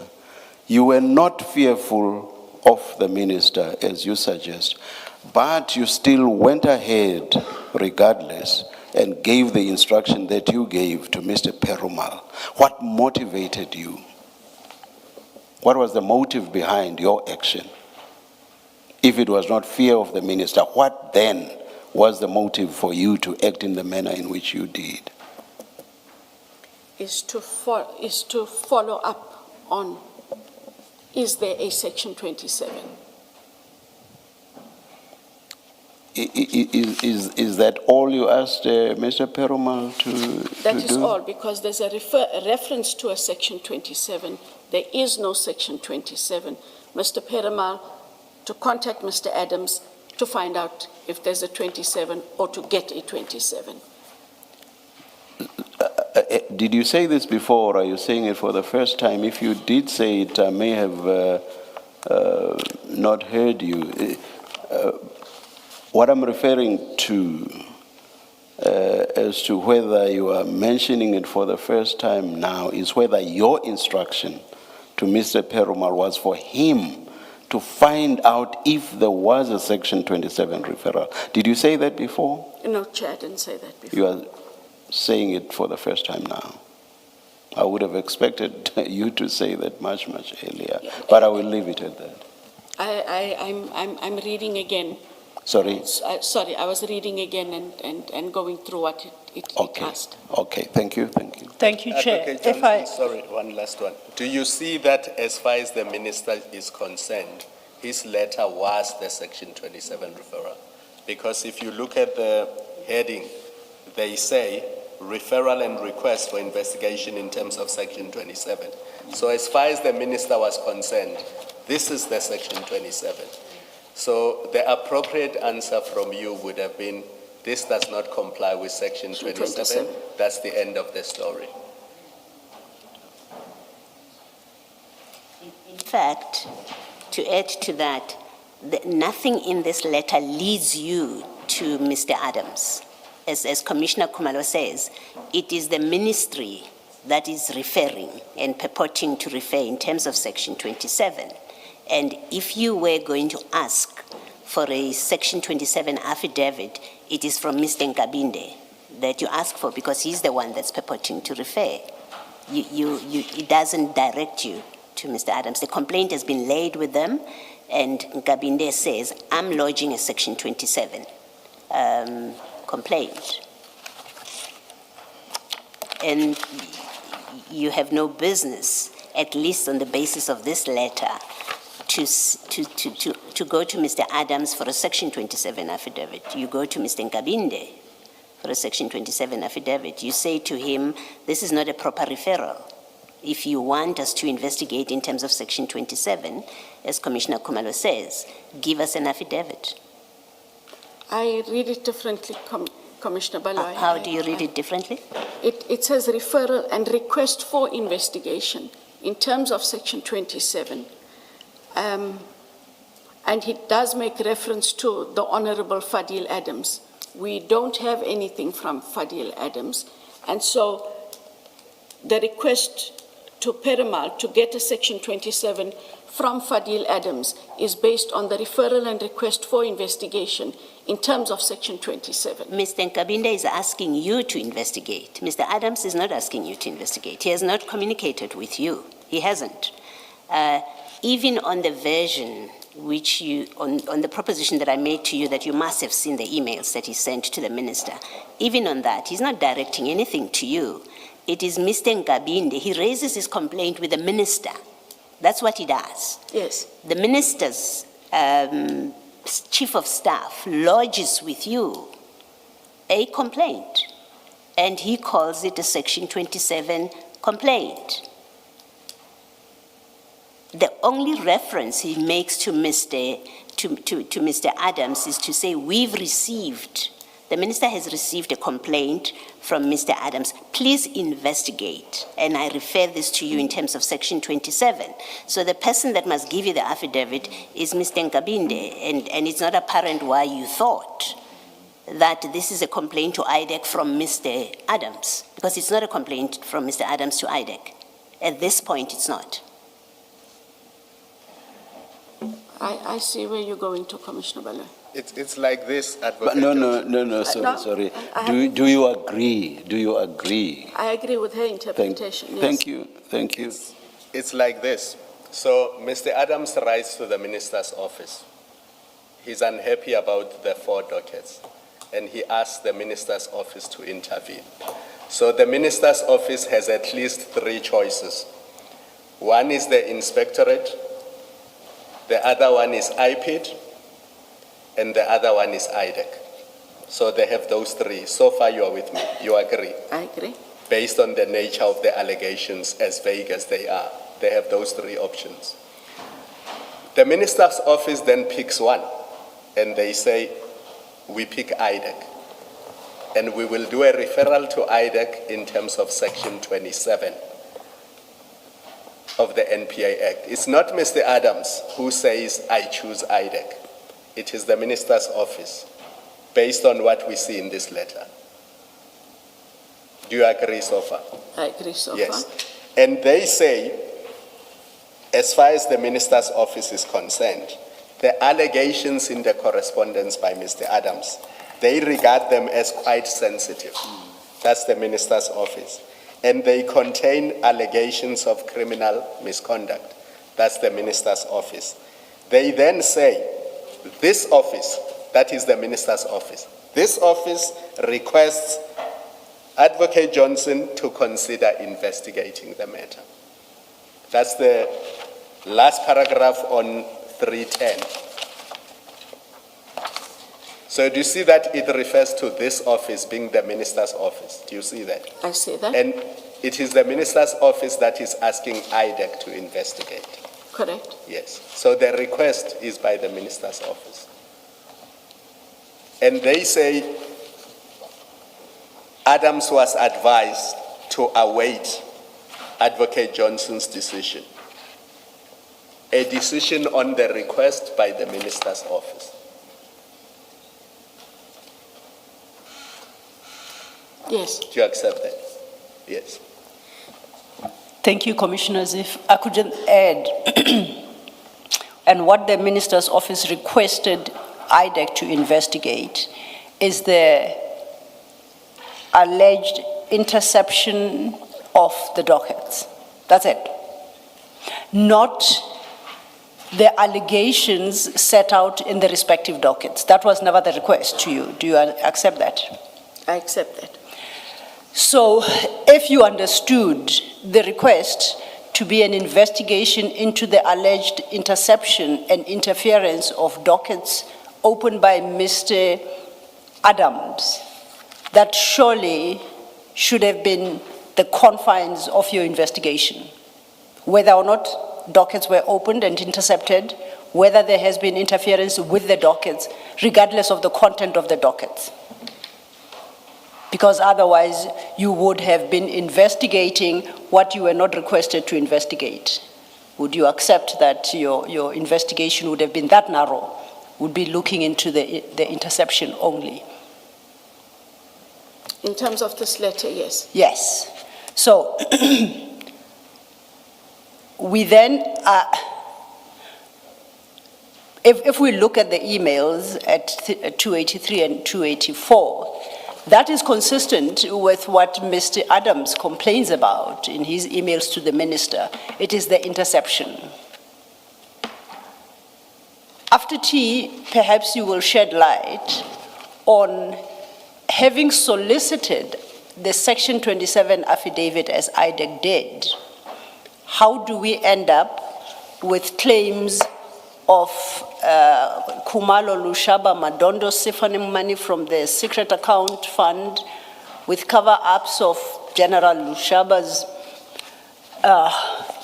incident with the appointment of a lady working at BMW in a sensitive post how does that fit into the request, specific request made to you of interception?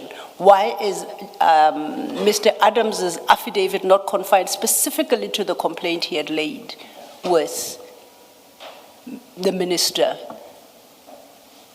Was that at the instigation by IDEC? It can only be at the instigation of IDEC.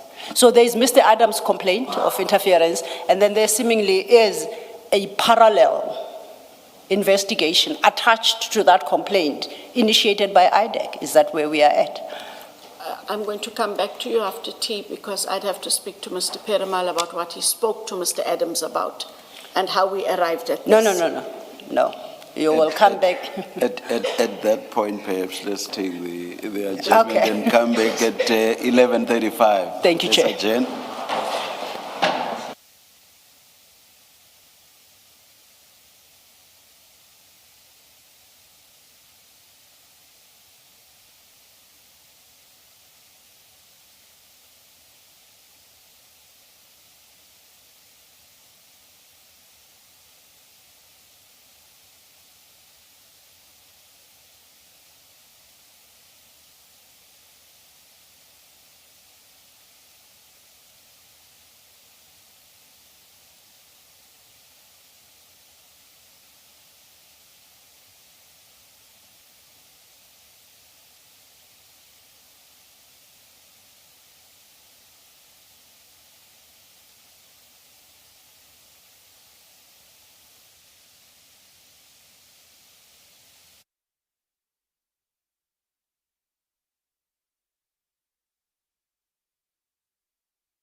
It's 11:34.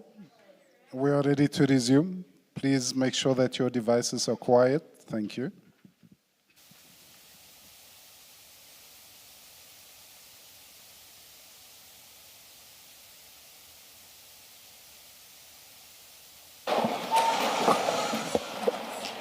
Yes, Ms. Silva. Thank you, Chair. Advocate Johnson, when we broke for tea, we had established that the minister's office complaint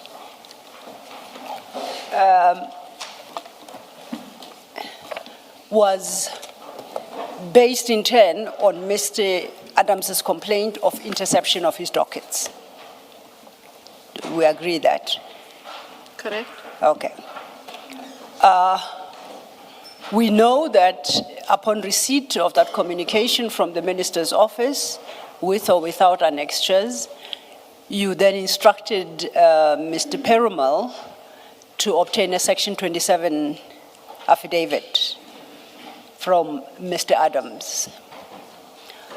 My question was, if the complaint was interception of the dockets, not the content of the dockets, by you I mean IDEC, must have instructed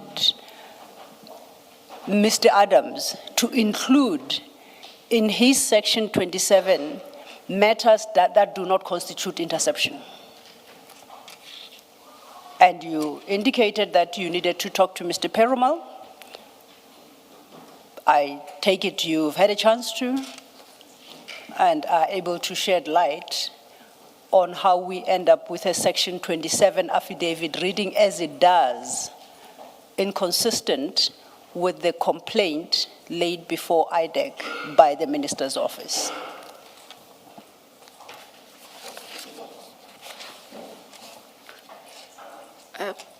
Commissioners, I did call Mr. Perumal during the tea break, and I give feedback as follows. The referral and request for investigation in terms of Section 27 in the letter by the minister referred to Honorable Fadil Adams and referred to dockets. The ID asked Mr. Perumal to contact Mr. Adams to find out if he had a 27, which he did. He called Mr. Adams to indicate that IDEC cannot assist you in the absence of a Section 27 referral. Mr. Adams said, I have dockets opened already that make out allegations. Mr. Perumal advised him that we cannot just take those dockets in the absence of a Section 27. He told him to see a legal person and look at Section 27, and if he was of a mind to then refer a matter in terms of Section 27. Accordingly, there is a 27 dated the 21st of November, signed in the Western Cape, that was compiled by Mr. Adams without IDEC, which he sent and which has the detail it has. The complaint, the only complainant as at the 11th of November was the Office of the Minister. And that complaint concerned interception of dockets. So the complaint itself does not concern itself with the contents of the dockets. It's only the act of interception. Do you agree with me? That is what was communicated to you by the Minister's office on the 11th of November in terms of Annexure MK16. I beg to differ, if I could explain. Yes, please. The Minister is not just referring to the dockets. The Minister says, the allegations contained therein implicate very senior members of the South African Police Service and viewed in a serious light, and case dockets were registered as per the following cases, meaning whatever allegations that implicate senior members of SAPS are in these 4 dockets referred on 310.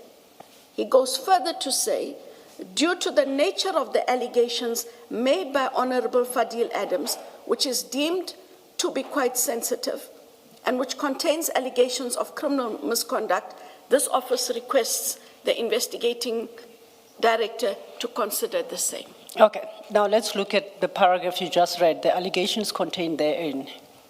What the reference to the therein, and I propose to you that therein is the correspondence addressed to the minister. So the allegations contained in the correspondence from Mr. Adams to the minister implicate very senior members of the South African police. And the implication is that they intercepted the dockets.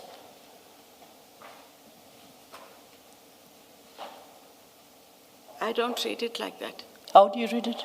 I read that the allegations contained therein, in these dockets, in the dockets, implicate very senior members of the South African Police Services. What in this communication gives you a sense that the minister or Mr. Nkabinde has seen the contents of the dockets? I'm not saying they saw the contents of the dockets. They refer to Mr. Adams and they say the allegations contained by Mr. Adams implicate very senior members of the South African Police Service and are viewed in a serious light, and case dockets were registered as per the following case numbers. But if your reading of this letter is correct, then the minister's office must have seen the dockets. Otherwise, they're not in a position to express a view that the allegations are viewed in a serious light and that they are quite sensitive, what is contained therein. If it is a reference to the dockets, the minister must have seen these dockets for your reading to be correct. It must be so. For the way I read them, Commissioner Baloy, he refers to Adams. Adams would have made the allegations. I'm No. not sure in what form he made them to the minister. No. What we know from this letter is the minister has been given correspondence by Adams. That's what that letter says.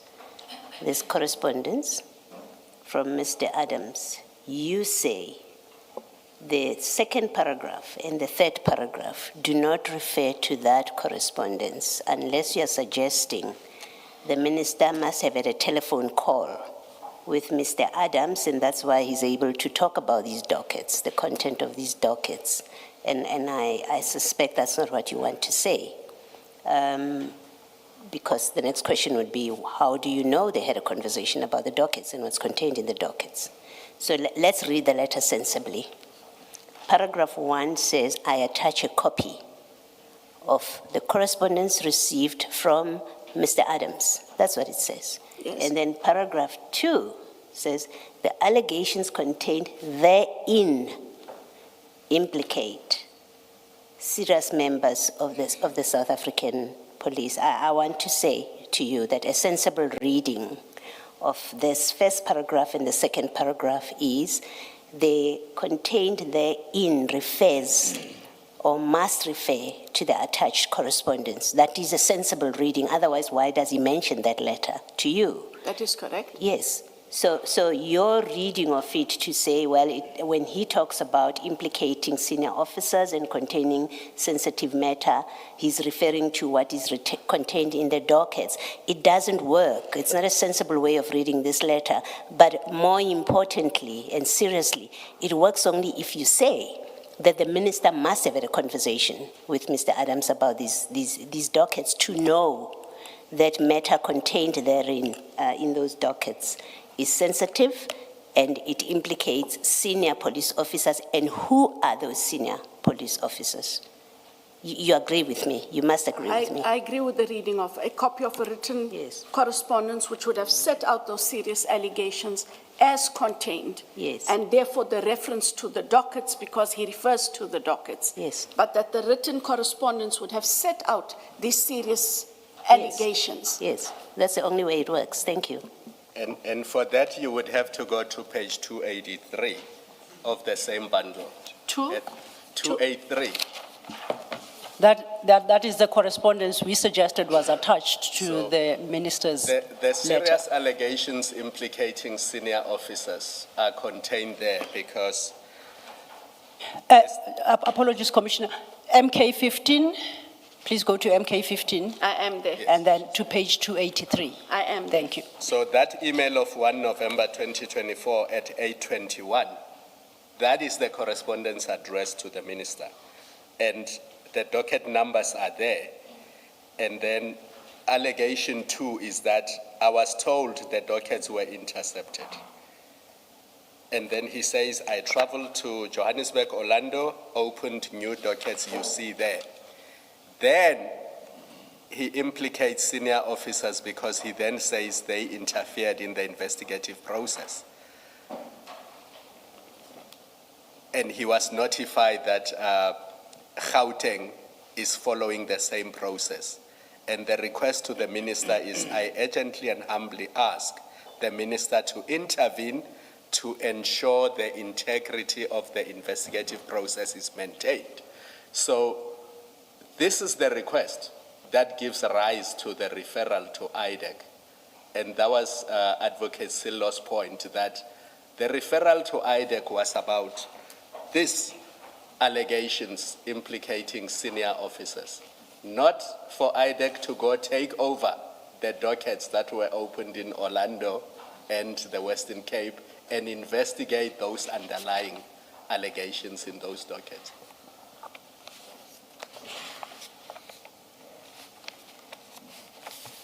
So having seen this, you can now go back to the letter and then respond. Sorry, having seen this, you can now go back to the letter. It's on 310 and respond to Advocate Sillo's question.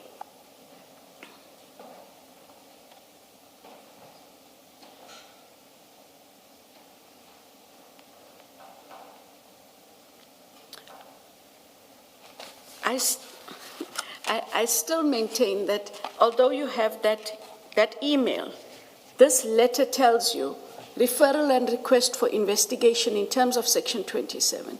It does talk to copy of written correspondence to the minister by Fadil Adams, and therein are serious allegations. And due to the nature of these allegations, they are referring then to the allegations as he makes out in his written correspondence, which must almost invariably, it would seem, refer to the dockets. That is my reading, Commissioner. I'm not saying that it cannot be read differently. I'm saying that is my reading. And I can't take it further than that is my reading of the title, what is referred to, and what subsequently happened. And you insist on that reading, notwithstanding the fact that it belies any logical form of interpretation, but you insist on that wording, on that interpretation. I believe that the interpretation is logical. Okay.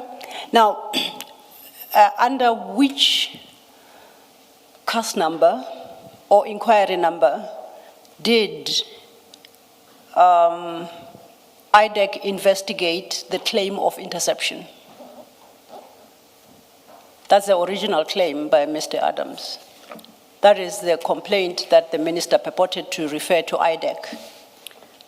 So in the communications with Mr. Adams, he was asked for his Section 27. I'm asking under which case number or inquiry number? It there. would all have been under the one inquiry under which the Section 27 came. There wasn't a separate inquiry for an interception or a separate inquiry for something else.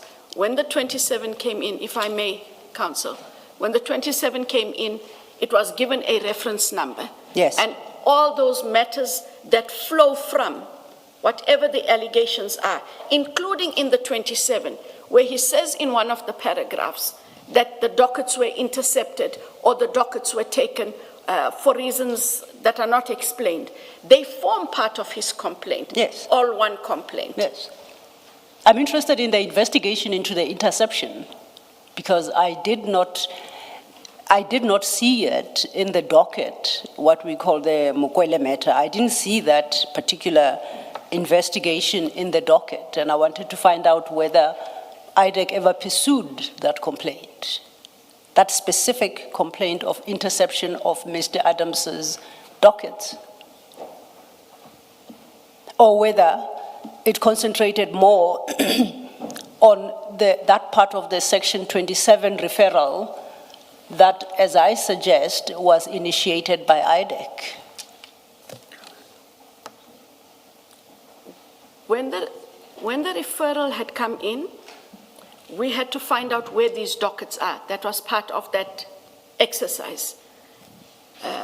In order to locate the dockets, to determine whether these dockets had in fact been intercepted and were no longer where they were. To that end, Council, what we did is we wrote, because his last reference is, I opened dockets in Gauteng. A letter was written to the Provincial Commissioner Detectives, Major General Kumalo, requesting the dockets. I'm sorry to interject. Do you possibly have a date for that letter immediately at hand? Will you please give me a moment? It should have been in that would have been the 6th of December. Okay. I speak under correction, but in all likelihood, it is the 6th. Sorry, I made a small note, 6th of December. And did you receive a response while we are on that point? Did you receive a response, and if so, when?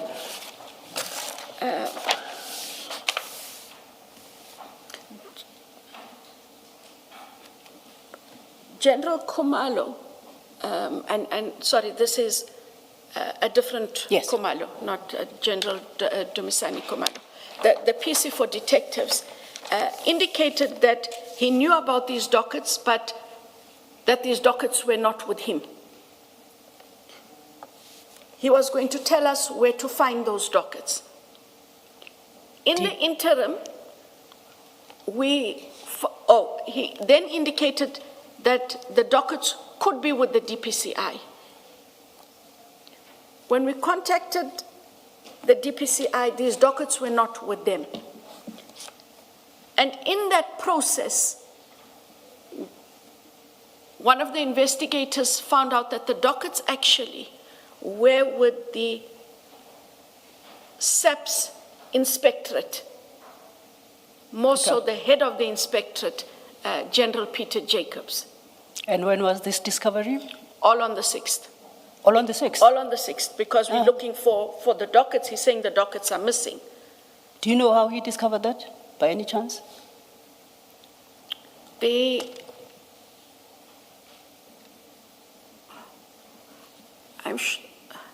I know that the investigator indicated that he received information. I don't have the detail of the information, but he received information that the docket is with the head of the inspectorate, Lieutenant General Peter Jacobs.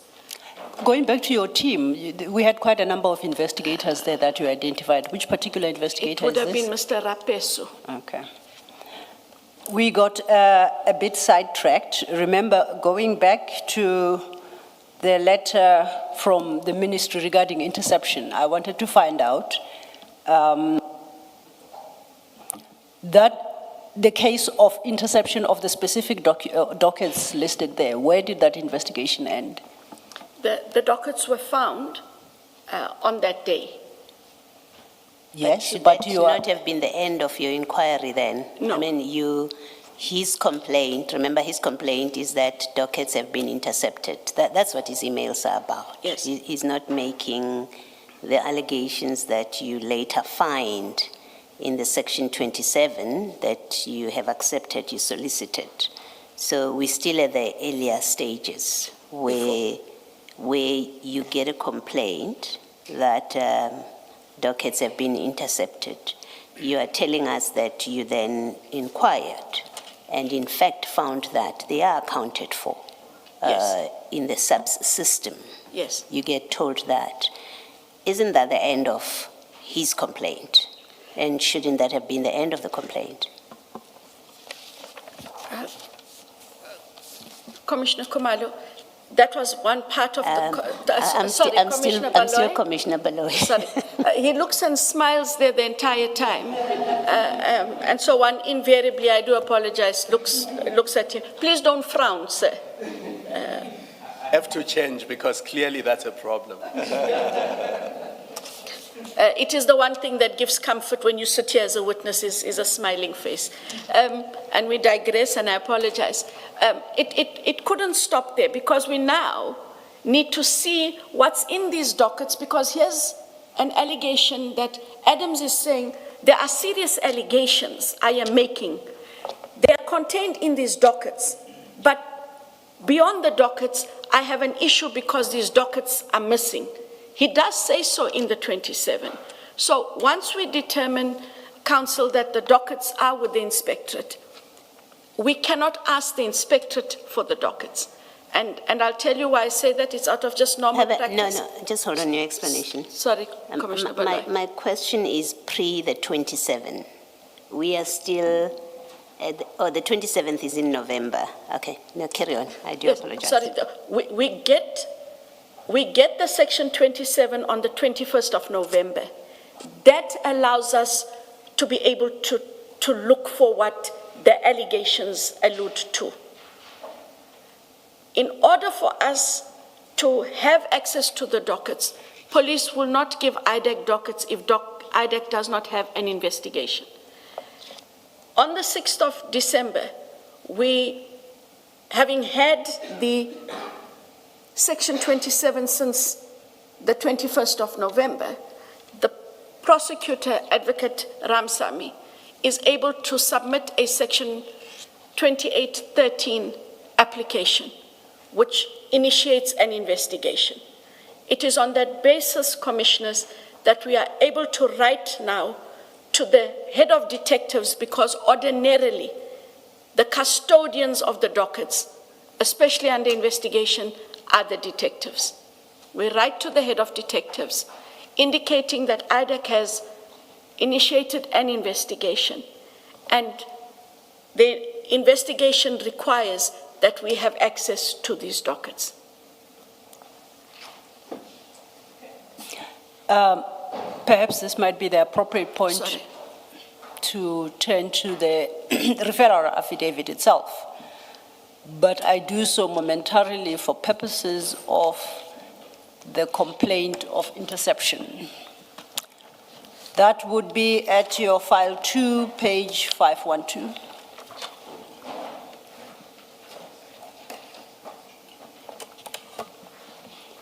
That will run till 516. If we just run ahead to page 516, you confirm that is it's signed above the name F. Adams. Okay, Adams is misspelled, but I take it to be F. Adams MP, dated the 21st of November 24 in Cape Town, and commissioned by Commissioner of Oaths, as indicated. You confirm that? I confirm I see that. The conversation we're having, if we go back to paragraph 1, paragraph 1 reads as follows. In my capacity as a Member of Parliament for the Republic of South Africa, I first opened 3 cases in Cape Town Police Station with case numbers Cape Town, and they are stated. After I opened these cases, I take it I was informed that the cases were taken from the Cape Town Police Station to the Office of the Provincial Commissioner, Western Cape. I do not trust the Provincial Commissioner General particularly, and believe that a deliberate attempt is taking place to get rid of the cases I had reported and to protect those against whom I made the cases. End of quote. That is the investigation I'm asking about. Did you ever investigate the claims against General particular? That is the interception. And I still don't understand whether or not you investigated that, you being IDEC, or you didn't. And if you investigated, were you ever landed?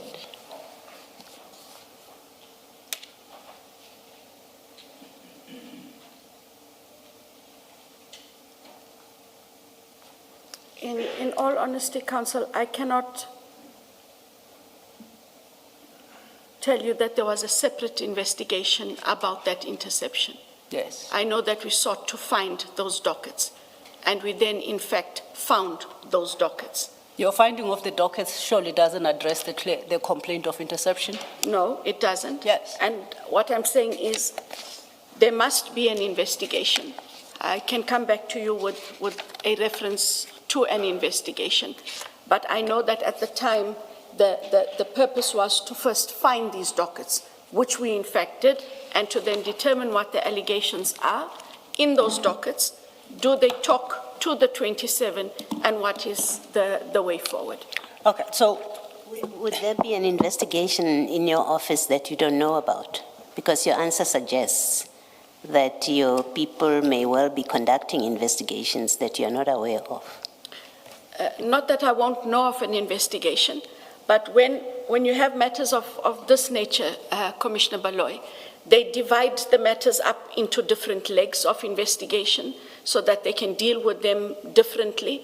I may not be aware of a specific leg of investigation, but I am aware that there is an investigation or investigations arising out of the Section 27.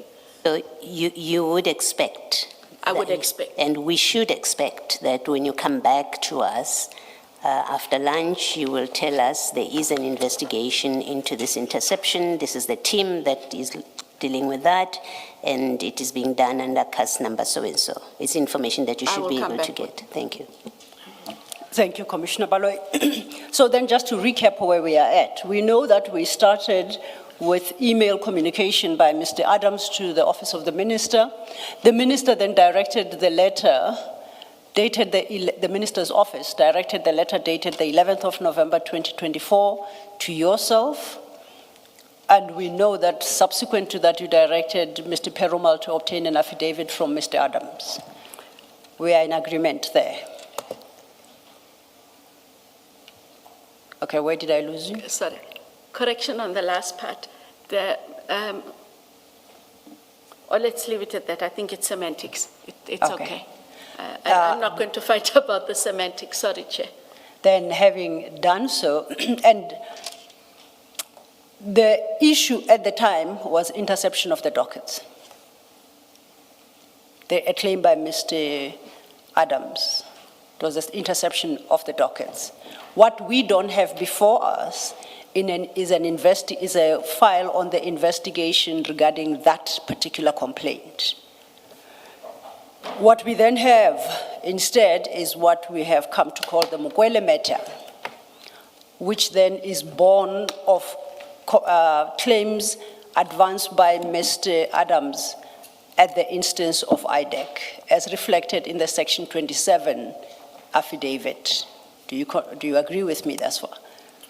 Yes, and that we miss a matter before the Mokwele matter, which was the Lushaba matter. That was the first matter that was dealt with.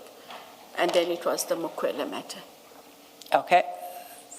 I just didn't want us to miss that. I'm not sure I understand, because in this complaint we are going to come across the Lushaba matter. Yes, and now, is that a separate investigation? that was dealt with. So what the prosecutors did. Let me just say something to I guess, clear the cobwebs in my head. I want to determine how many separate investigations there are. My first was that the first investigation would at least have involved an investigation into the conduct of General Petekile as set out in paragraph 1. That you say you'll check on the file regarding that investigation. The second is the Mokwele matter, quote unquote. It's unfortunate we have to use her name in that manner, but it's the quickest way of making reference without confusing each other. Now you're suggesting that there is a third investigation on the Lushaba matter. When the prosecutors got the Section 27 referral counsel, they broke it up as follows. Started with the General Lushaba matter. Yes. That's the first matter. The Mokwele matter being... Apologies, just a second, thanks.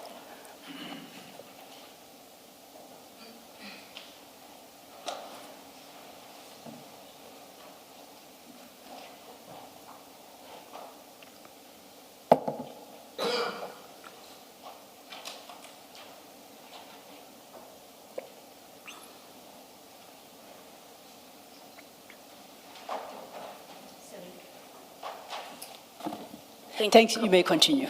Thank you, Commissioner. So when the matters were broken up, and I think they were broken up, as the prosecutor explained, in terms of the different categories of offences. If you took them all as one, we would have had a lot of issues, from misjoinder to 10 people standing in the dock, one facing one count of something and someone facing 10 of the other, and it would have been a mismatch. So they took it in terms of the allegations and grouped them accordingly. In terms of what happened in the sequence would have been, as they identified, the housebreaking incident of General Lushaba. That was the first investigation, that was the first matter, counsel, that was enrolled. Thereafter, it was the Mokwele matter. There is then a third investigation, that is the one for which the warrants were held over, just for context, in terms of Lieutenant General Khumalo and General Madondo. And then there are other matters that also emanate from this complaint. How many other matters? There are, I know for 4, 5, there would be 6. 6 other matters. 6 other matters. And they all, you say they all emanate from the Section 27. That is correct. Are you able, over the course of the lunch break, I guess, to prepare a list for us of those matters and to indicate whether they are filed, they have different case numbers or inquiry numbers or any other useful reference? I do know that with the Lushaba matter, it's a separate case. Yes. Of course, as is with the Mokwele matter. Yes. And that had the other matter been enrolled, it would have also had its own case. Yes. Okay. And that's why I say it might possibly be a case number or an inquiry number, just so we know which we are pursuing. Now that we have started with the Section 27 referral, let's for a moment go back to Section 27 of the NPA Act. Before you do that, can I just check that the attorneys have given you a copy? Because I saw that you were struggling. Can they just make sure that they give you the copy of the Act? Oh, apologies. I'd assume the witness perhaps was... I do. I'll keep this one here. I think I do she's have got her one. own version. And, out of habit, I noticed that when Chair was engaging you, you were struggling finding. I think it's because I had too many documents on my table, Commissioner Khumalo. So we took the extra effort to ask the attorneys to make a copy and put it in a file. Thank you very much. Thank you, And then Commissioner. I'm going to be respectful and use the file that was made available. Thank you. I think so, Advocate Johnson, after all that effort, right? Yes. So- and the few trees that we might have. Absolutely. Yes. Absolutely. We are now at Section 27. And Section 27 tells us the affidavit, what the affidavit contemplated therein must contain. Correct?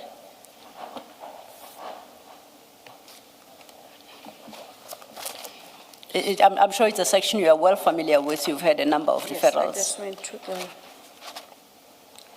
just went to the wrong side. Sorry.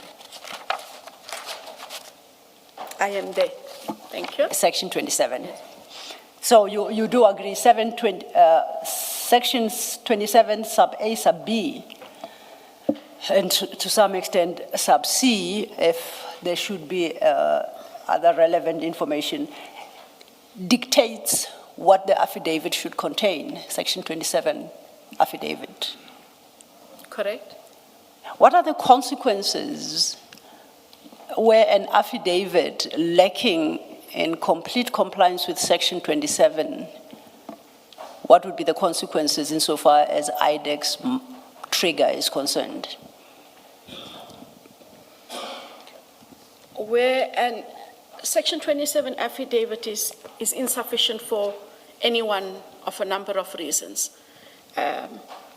We ordinarily would ask the complainant to supplement or amplify and indicate what the shortcomings are, which parts are short. If the complainant is unable to amplify any one portion or portions that would then fulfill the requirements of Section 27, we then have to indicate that we are unable to take the matter because the matter must fulfill certain requirements. Okay. Thank you. Let's turn then to the Section 27 affidavit that we received. Do you do this, that is a request for a supplement? Do you do that in all instances where an affidavit is lacking in the necessary detail? Chair, especially where just from a glance, it would seem that they're just missing something and there's a likelihood it falls within the mandate.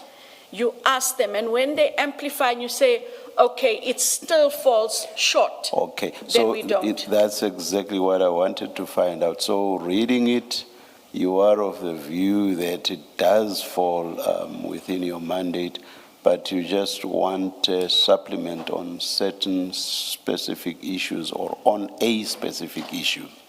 But at least it's already there within the realm, as it were. Correct, Chair. Meaning, if it's woefully hopeless, you just reject that, correct? That is correct. All right, thank you.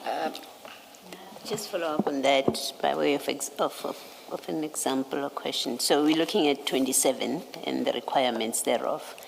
If you're given an affidavit that says, I suspect that money is being stolen, that's A. So they've told you the nature of the suspicion.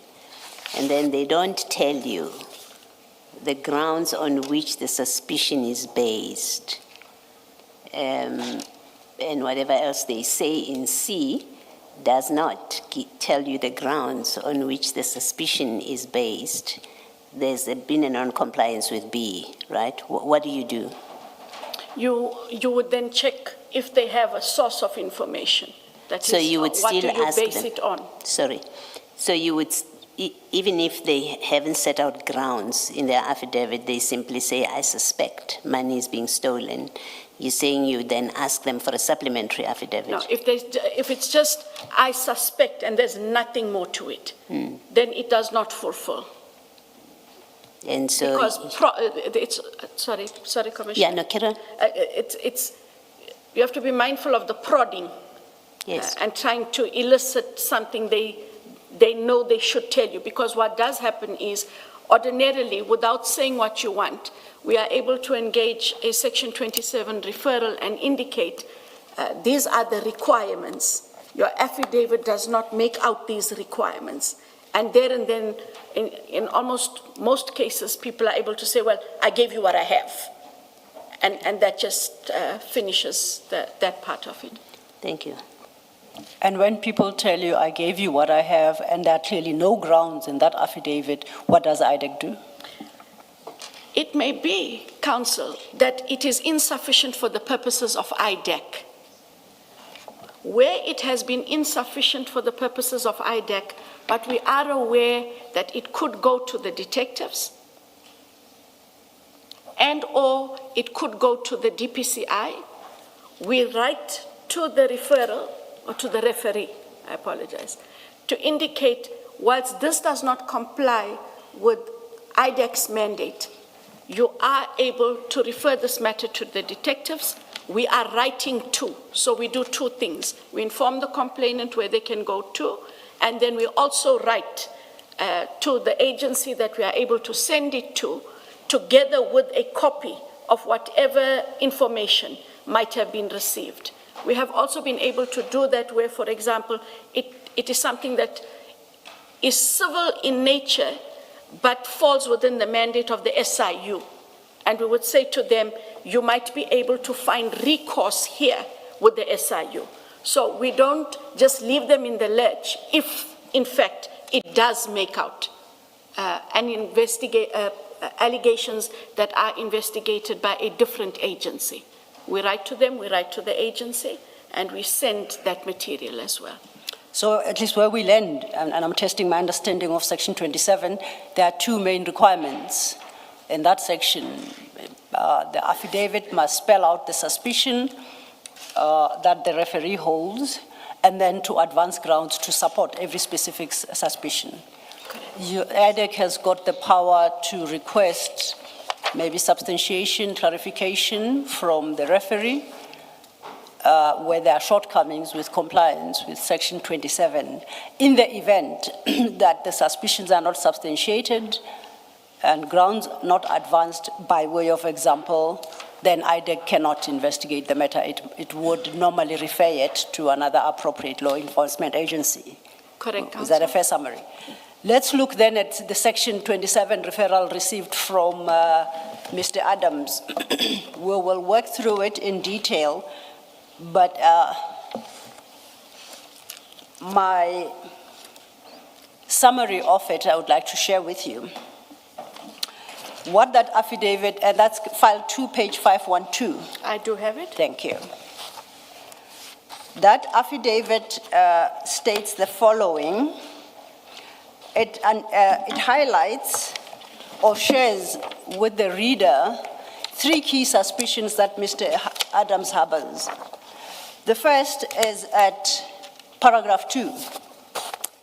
And therein, paragraph 2, it says, it expresses his growing concern that the head of crime intelligence, General Kumalo, General Lushaba, General Madondo, and other senior crime intelligence officers are busy with systematic capture of crime intelligence division. That's his first suspicion. Council, may I ask a question? Am I allowed Yes, to ma'am, make of marks? course. Am I allowed to write Yes, on this document? yes. Okay, thank you. If it's in the witness file, we will just replace it with a fresh copy.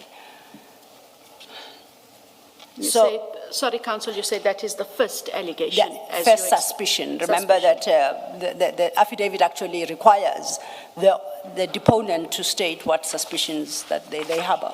The first is there in paragraph 2. On my reading, the second would be at paragraph 4. Let's take it step by step. Do you agree that that's the first suspicion? That is the first one. All right, thank you. Thank you, Chair. And paragraph 3, for purposes then of completeness, the deponent speaks to what became clearer to him, how his suspicion became clearer to him, but he adds nothing more. He references an envelope, he says, was slipped under the door of his office in Parliament containing some crime intelligence procurement documents using secret funds of crime intelligence and vetting documents. So he tells you that I have that, but he doesn't share the contents Yes. of those. Yes. The second suspicion is reflected in paragraph 4. And on my reading, that speaks to 2 suspicions. The first being a manipulation of procurement processes and processes to appoint and promote certain persons within crime intelligence. That's at paragraph 4, the first part of paragraph 4. The second part is, calls for the need to investigate appointments at various Secret Service offices. Sorry. Do you agree with me? That's I all. have that. At paragraph 5, he expresses a suspicion that some funds are being taken unlawfully from the secret funds account and given to Police Minister Becky Cele.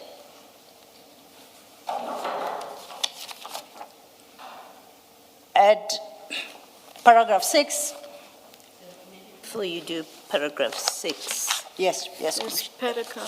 paragraph 5, Yes. did you consider it to contain 2 complaints? I mean, there's the first about money being suspected to be given to former Minister Cele, and then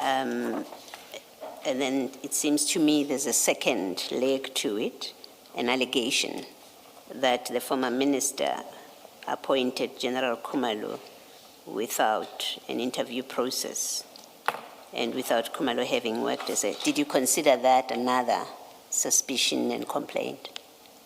Or did you not?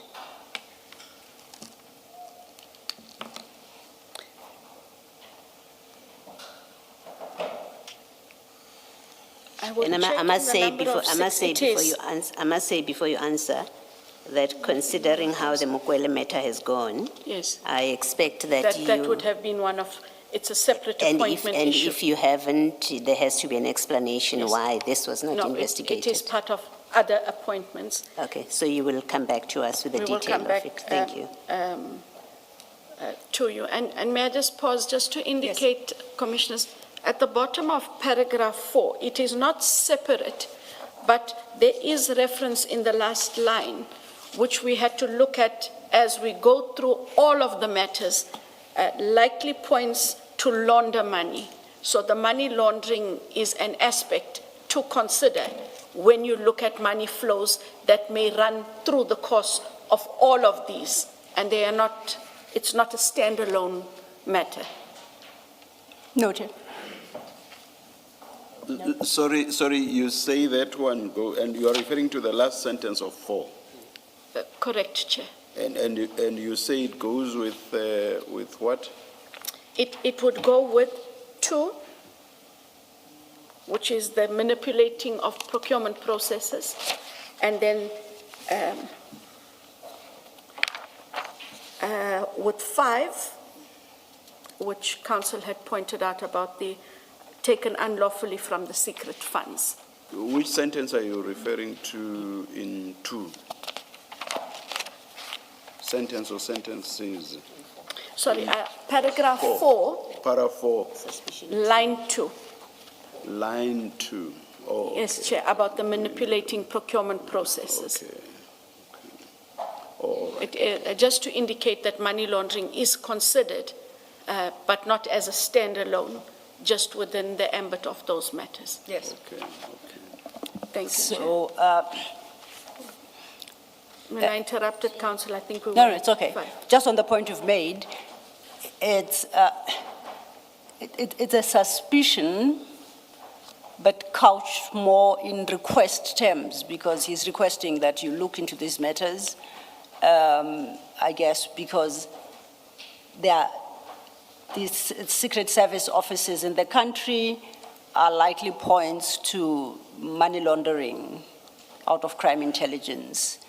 So in that, I can accept that there is a suspicion that there is money laundering, except that he would like IDEC to investigate whether that laundering happens through various Secret Service offices. Correct. Okay. Then we agreed that at 5, it's a suspicion about secret funds being given to the former Minister Bekitele. Yes, ma'am. 6, I don't see a suspicion in 6, so I would skip it for now. We'll come back to 6. The last suspicion that he then highlights is at 7, at page 515. My suspicion is that General Khumalo Lushaba Madondo and many of those who they've appointed are actively siphoning money from the secret fund accounts in the country. I understand that there are about 10 secret fund points in the country where monies can be drawn from, and all of these extraction points need to be investigated. That's another suspicion. At 7. May I take you back to 6, Council? Yes, ma'am. That is the Lushaba matter. And therein he has been charged not just with the housebreaking, but with the defeating and obstructing with regards to the loss of the equipment of crime intelligence and the non-disclosure thereof, and the fact that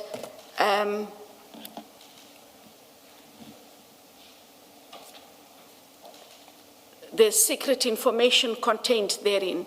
So what I'm saying is the 6 is the Lushaba matter that is currently in court. Yes, I'd ask that we skip that because we are trying, Only the... to distill from then I from the understand. affidavit what the deponent suspects and what Okay. suspicions he has put forward to IDEC. So we have dealt with the suspicion at 7. Then 8 and 9 basically reverts to the dockets he had opened, the 3 cases in Cape Town, and the other 3 in Orlando Police Station. And it ends at 516. So if we at least roughly summarized his suspicions, I can see how he has complied with Section 27A, which is to set out the suspicions of a crime that he complains of. I am missing Part B of that, which requires him to set out the grounds on which the very suspicions that we have referenced are based. Do you find the grounds in this affidavit? Per suspicion. May I just raise an issue Yes, Chair. with you, which is a legal question with regard to, you are looking at ABC. Indeed, Chair. Okay, that's the nature of, I'm looking at the introductory part of the section itself. If any person has reasonable grounds on which I would not go to ABC without first ensuring that that introductory part has itself been satisfied. And that I would do on the basis that this is an objective test. Yes. You and I do not have to rely on what Mr. Adams Indeed. subjectively thought. Yes. So I would start there. Were there reasonable grounds? But anyway, let me leave it. My approach is slightly different. So, but I'm just making. Yes, the point I take the point. I would not get to ABC before. But I take the point, Chair. That's an approach, but I decided to adopt a different one. Here is IDEC having solicited an affidavit, Yes. receives the affidavit. Yes. Before a decision is taken, even for a preliminary investigation, that affidavit must comply with at least ABC. Yes, And I conclude that the grounds advanced in terms of B would lead to the conclusion at the start of that, whether they are reasonable grounds. So it's sort of a reverse. In the end, perhaps it works the same way. Because I'm trying to test Yes. at which point, insofar as IDEC is concerned, a Section 27 referral dies Yes. for non-compliance, if ever there is such a point. No, please go ahead, Ms. Thank you, Chair. Ms. Shalala. Thank you, Thank you. So I'm now looking at 27B, and my reading of this affidavit is that it's replete with suspicions, but absolutely no grounds to support any of the suspicions advanced, unless you can find any that perhaps I may have missed. I adopted the approach I did to say, let's summarize and see if we can quantify the suspicions. So let's start with the suspicion at 2, that General Kumalo, Lushaba, Madondo, and other senior crime intelligence officers were busy with the systematic capture of the crime intelligence division. Let's just sit with that one suspicion. Where in this affidavit do I find grounds to support that suspicion, which then would tick A and B of Section 27? So, first, in paragraph 2, line 1, Commissioners, he says, so the cases he refers to above must refer to what follows. And he says the cases were opened based on information I received from time to time, which places the SAPS crime intelligence, and then it follows. So he receives information from time to time. And he then says in paragraph 3 that that suspicion became even clearer when an envelope pushed under his door at Parliament contained crime intelligence procurement documents using secret funds of crime intelligence and vetting documents. So the grounds on which he bases it is information he receives. Information he receives from time to time, and further expounded by the fact that he has this envelope with further information that is pushed under his door. That is the genesis for the grounds on which his suspicion is But based. you said he did not give IDEC that information which was slipped under his door. That is correct. So that's like saying, I have grounds, but I won't tell you what they are. May I explain a further process that then happened? Sorry, Council, may I? Absolutely, ma'am. By all means. Because it might seem to jump the gun, but it will then perhaps provide more clarity. We received the Section 27. We received the dockets. IDEC takes the stance that an engagement has to happen with Mr. Adams because this 27 he did on his own and sent through to us.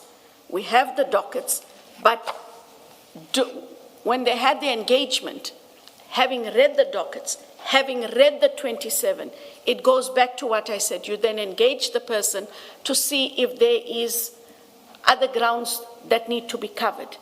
And further statements, commissioners, were then taken in the engagements had with him in January of 2025. I think where we are, Advocate Johnson, is that 27 says these things must be specified in the 27 affidavit. Because if you read 27, it says, by means of an affidavit or affirmed declaration specifying ABC. So ABC are to be specified in the affidavit. Correct. They are not to be established at a later point. So the entry point is the affidavit which specifies A, B, and C. And it is for those reasons, Commissioner Kumalo, that I referred to those two paragraphs. That is where I took that from, where were opened based on information I received from time to time and the information placed under his door. If perhaps you may assist us then. The suspicion is General Khumalo Lushaba and Madondo and others are busy with systematic capture of the Crime Intelligence Division. That's the suspicion. You are satisfied that that affidavit contains grounds to support that suspicion. Can you summarize those grounds for us? With reference to the affidavit itself, right? Indeed. Thank you, Commissioner.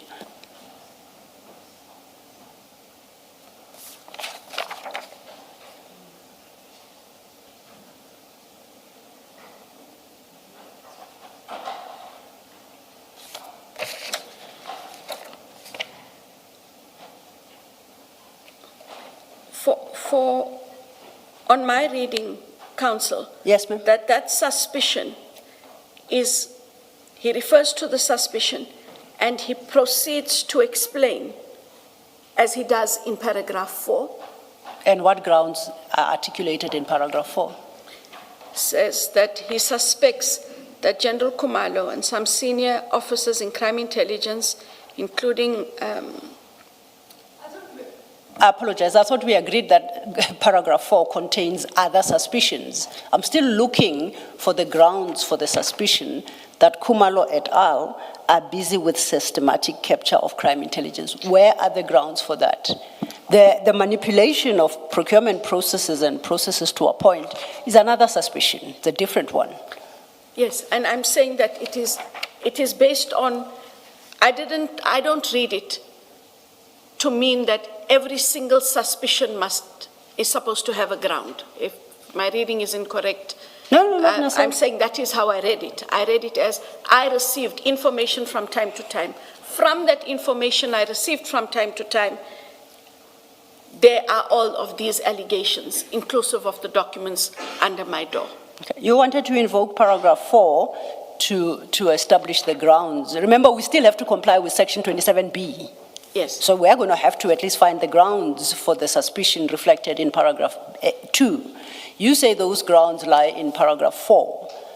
And if you could just summarize them quickly for us. And simply because my reading of paragraph 4 is slightly different, but I'll take your perspective. So the suspicion of the systemic capture lies in his suspicions in paragraph 4 in terms of, he refers to the procurement, manipulation, for lack of a better description, manipulation of appointment processes, bypassing of the vetting. Those are the ones that talk to the systemic capture of the crime intelligence division. He's not, in paragraph 4, and what you're referring to now, he's not giving you facts that support his suspicion, because that's what 27B requires, the basis for his suspicion.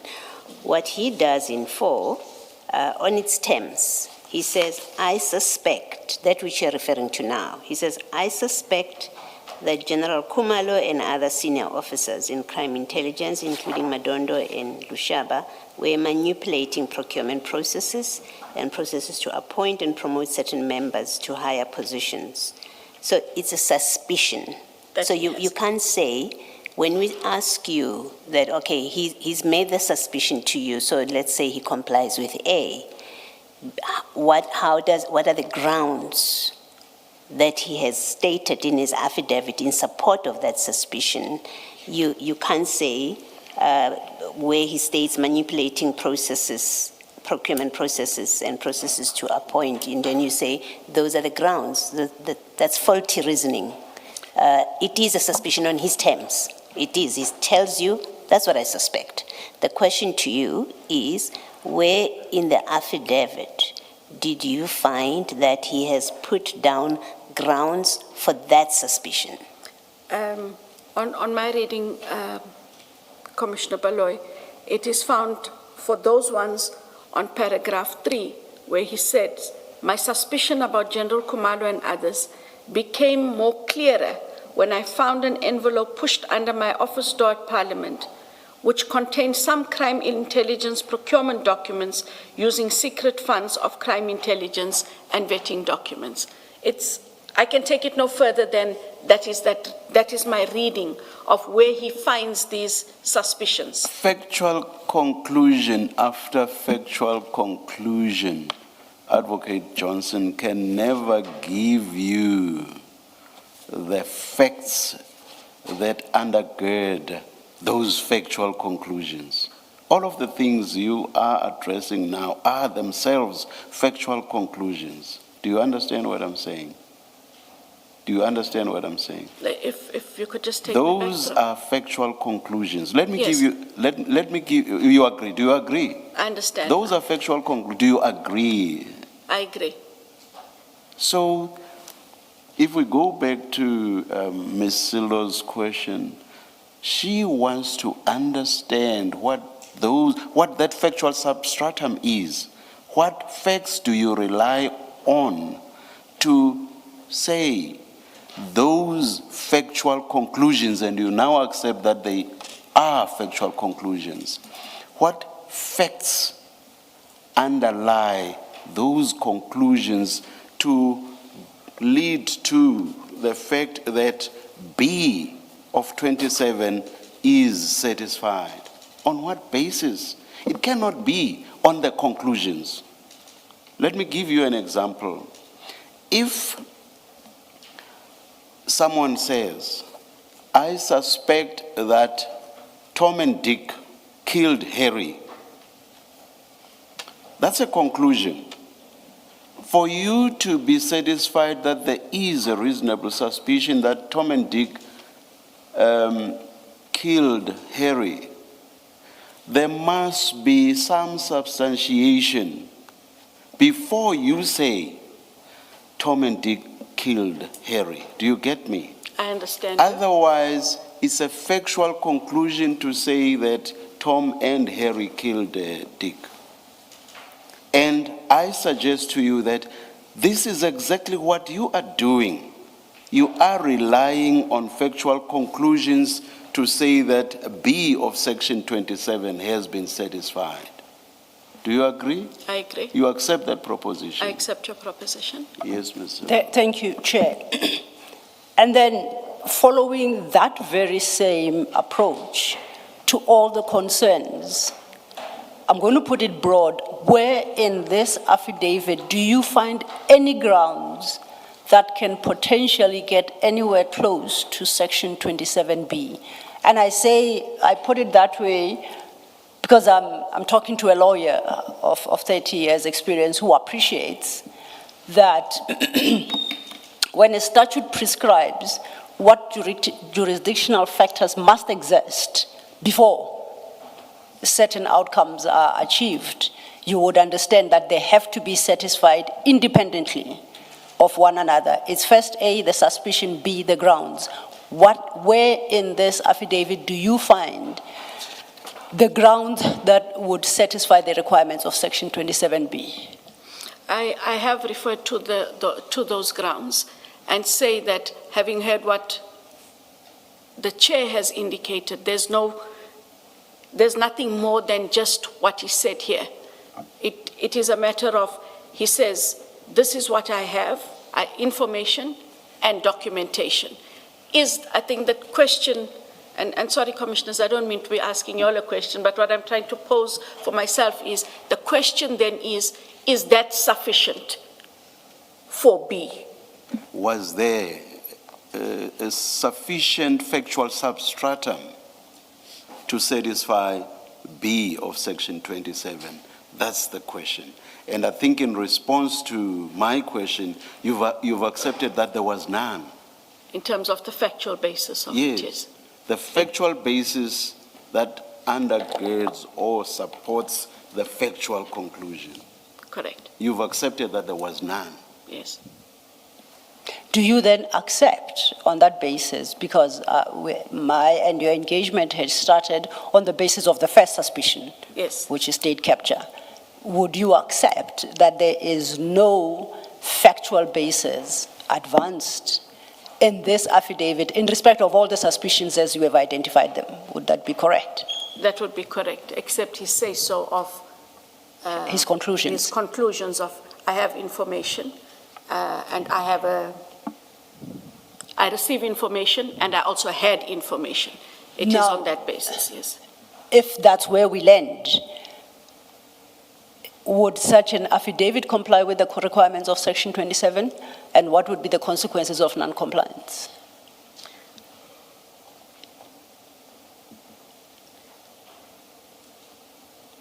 So given the questions that were posed by the chair, I had not looked at it. And not only the questions and the responses. Yes. So on the basis thereof, Commissioners, I've applied my mind differently. The Commission has pointed something out quite differently that ought to have been considered. I'm saying in the manner in which I applied my mind at the time, based on how I understood Section B, or what Section B to mean, at the time, yes, I agreed that it fulfilled that requirement because he had knowledge. He had grounds on which it was based. I've given the answer, Commissioner. I can't change that answer. Are you seriously telling us that since what you've been the director since 2022, is it? Yes. Are you telling us that since 2022, this is how you've understood your legal mandate, or No. IDEX legal mandate? No. Did I understand you correctly to suggest that you understood that the suspicion required has to be viewed subjectively? Did I understand you to say that?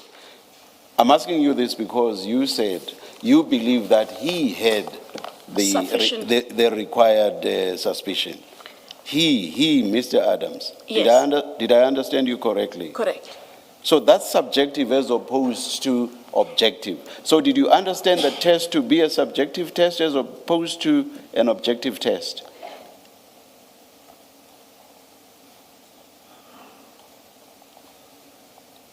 For me, the grounds on which the suspicion is based is a subjective test. I will. No, Okay. I'm not going back on the argument. Okay, I'm saying okay, in the way I've applied my mind, this is a reasonable suspicion Yes. that must be borne by a reasonable man and Pers- a person, person. by a reasonable person who must have access to knowledge and or information that brings them to that point. If you would allow me to just take it just a moment further. Yes. Mr. Adams is a member of the Police Portfolio Committee. These allegations come to them from time to time. There's active engagement with the police. There are documents that are shared. There's information that is shared. I did not take his to be just the test of a subjective mind of just a reasonable man. No. You can't obfuscate issues in the manner in which you are saying. You said you considered the test to be subjective. Now you are saying something that suggests that somehow you also considered it to be objective. You cannot have it both ways. Please, Advocate Johnson. Let me ask you the question again. Did you consider the test to be subjective? Correct. Now, what are you saying? You've just said something that seems to suggest that you also considered it to be objective. Make me understand what you are saying. Maybe I didn't express myself correctly. I'm saying that the reasonable man test, the person test, applies. But Adams... Once, you see, therein lies the problem. Once you say that the test is subjective, then you look to what was going on in a specific person's mind. That's subjective. It has nothing to do with a reasonable person. That's subjective. You cannot have it both ways. Law 101 says subjective, you look to the person's mind. Objective, you test that in accordance with how a reasonable person would view the situation. The two are totally different. You cannot want to compound them. You simply cannot. You cannot say it's subjective, but then also refer to a reasonable person test. You cannot. I mean, even a law student doing first year would know that at a later stage during their first year of legal studies. In fact, across the board within legal studies, you go to your law of delict, you go to even criminal law, your culpable homicide, you encounter the reasonable test across the board. So how you could mix the subjective test and the objective test completely escapes me. So back to my question, you have said you accept, or rather you say the test under section 27 is a subjective test. Do you stand by that? Because if you do, it raises very serious issues about your application of the section Yes. over all these years. Are you sticking to your assertion that the test is subjective, even though it uses reasonable? Once you have reasonable, that leads to the objective test. You should know that. Yes. Are you insisting that the test is subjective? It is an objective test of the reasonable person. It's an objective test. Yes. Yeah, you don't even need to go to reasonable person. Reasonable person is implied in the concept of an objective test. So you don't even need to go there. Now, if it is objective, did you operate, when you looked at this referral, did you operate on the basis that here I'm concerned with the objective test? Is that how you applied it? Because my sense when you responded to Ms. Sillo was that you thought it's subjective. And indeed, even here, until my 2 or so questions before now, you were saying it's subjective. It's subjective. So that must clearly mean that you looked at this referral affidavit on the basis that the test was subjective. Is that so? Is that so?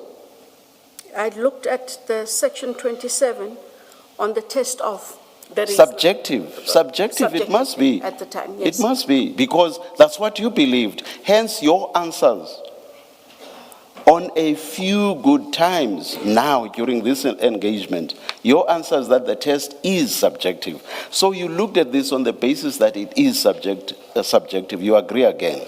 Yes. So This one. that means in your case, the word reasonable, which appears in so many words in section 27, did not come into the equation whatsoever. Is that so? It does because No, of it the couldn't. first reading. Not if the test is subjective according to you. It wouldn't. Because once you talk reasonable, that takes you to the objective test. And you have said, in your mind, that did not apply. So you looked at this on the basis that it was the subjective test that applied, correct? Correct.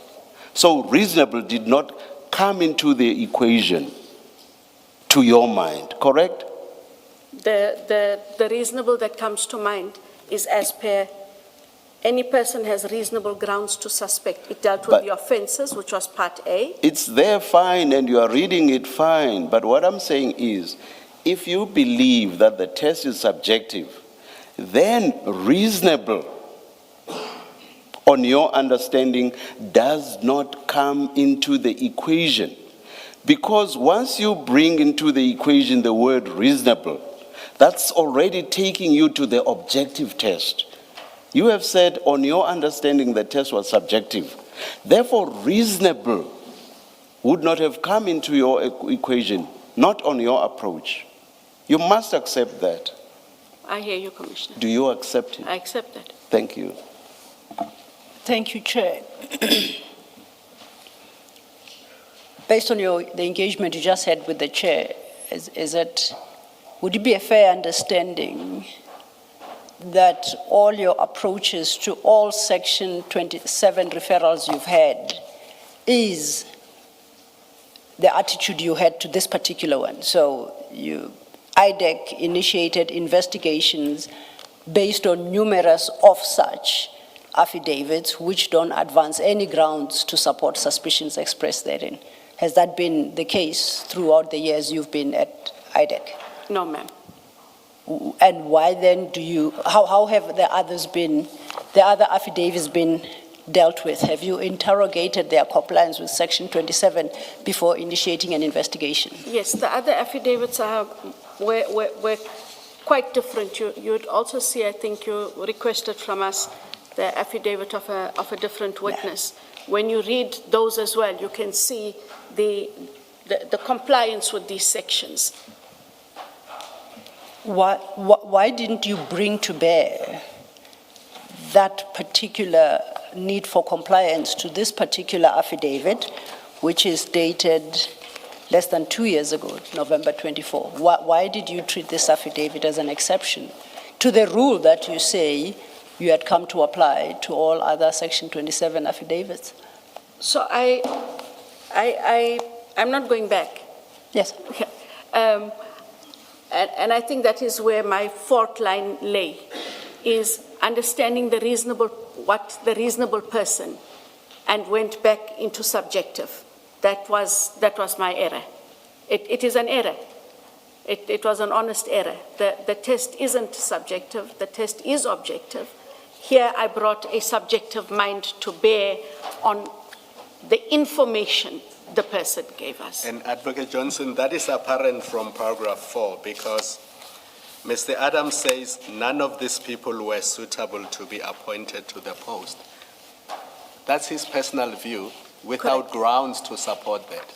Correct. He doesn't even say they did not meet the minimum criteria, they did not have the qualifications. He just says, you appointed somebody from BMW as a brigadier, and then he says, not suitable, full stop. Why are they not suitable? Do they not meet the qualifications? He does not even identify the offense that he suspects is being committed there. Because appointment of somebody from BMW on its own does not tell you anything. Because my immediate question would be, what is wrong with appointing somebody, an engineer from BMW? If the position required an engineer, what would be wrong with that? Correct. That would be my immediate question. And I would need that to be addressed in the affidavit itself. Because the entry point, according to section 27, is that the affidavit must specify 1, 2, 3. Not that it must set out the suspicion and then the grounds, IDEC will figure them out for itself. Understood? Just on an answer you gave in response to Ms. Sillo, you said an error that you committed was not to apply to apply the subjective test. The test is in fact objective. In that response, based on the answers you gave to me, and repeating the same thing a good few times throughout until your engagement with me, the distinct impression I got was that you've always understood the test to be subjective. Correct? I understood the test to be the reasonable person test, which is an objective test. Okay, I will not go back. I engaged you on the subjective and so on because you cannot marry subjective and objective. It simply can. Oh, let me ask you this question. So throughout your understanding of section 27 was in accordance with the responses you gave when I engaged you as to what those were. The transcript will assist us. Throughout, that was your understanding. It is only now that you have clarity as to what exactly the test is. That is a test which is not subjective as you suggested it was, or a test which does not seek to mix a subjective and objective test. It is simply objective. So before now, you had, I feel bad to have to use this word, but your understanding was this muddled view of what the test was, which muddled view came out as I engaged you. So that was your understanding until now, until during this engagement. Is that a fair suggestion to you? It is fair. Thank you. Can I just say, Ms. Johnson, that even allowing for it was an error, you applied the subjective test because of your misunderstanding of the test that applies. Even on that, in this affidavit, insofar as 27B requires him to set out grounds, this affidavit doesn't set out any grounds. To say I received an envelope that has procurement matters, that's not a ground. It doesn't tell you anything about the contents of the envelope. For all I care, those procurement documents may well not demonstrate anything wrong. So it's not clear to me when you say, well, I accepted because he's a member of parliament who serves in the portfolio committee, that when he says he has an envelope that is sufficient.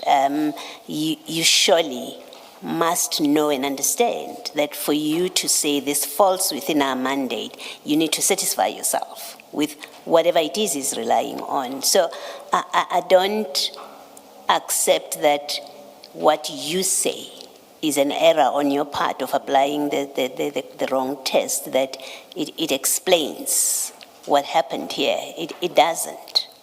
Even on that error, I would expect you, as you understand the section, it says he must set out grounds, and he doesn't. He doesn't. When he goes on to say 4 other colonels who qualified or who are employed in crime intelligence, none of them were suitable to be appointed in this post. It doesn't tell you anything about this candidate that was appointed. It doesn't. So it is clear in 27B that he does need to tell you facts. Subjectively, he thinks those facts meet the test, but you have to know those facts before you say, yes, our mandate is triggered. You must agree with me. I must be correct in what I'm saying. I'm not about to disagree. Okay, thank you. Thank you, Chair. I see it's 12:59, but it'll be an opportune time to take a lunch adjournment. Thank you. Thank you, Ms. Lilo. Let's adjourn and come back at 2 p.m. Thank you.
1, 2.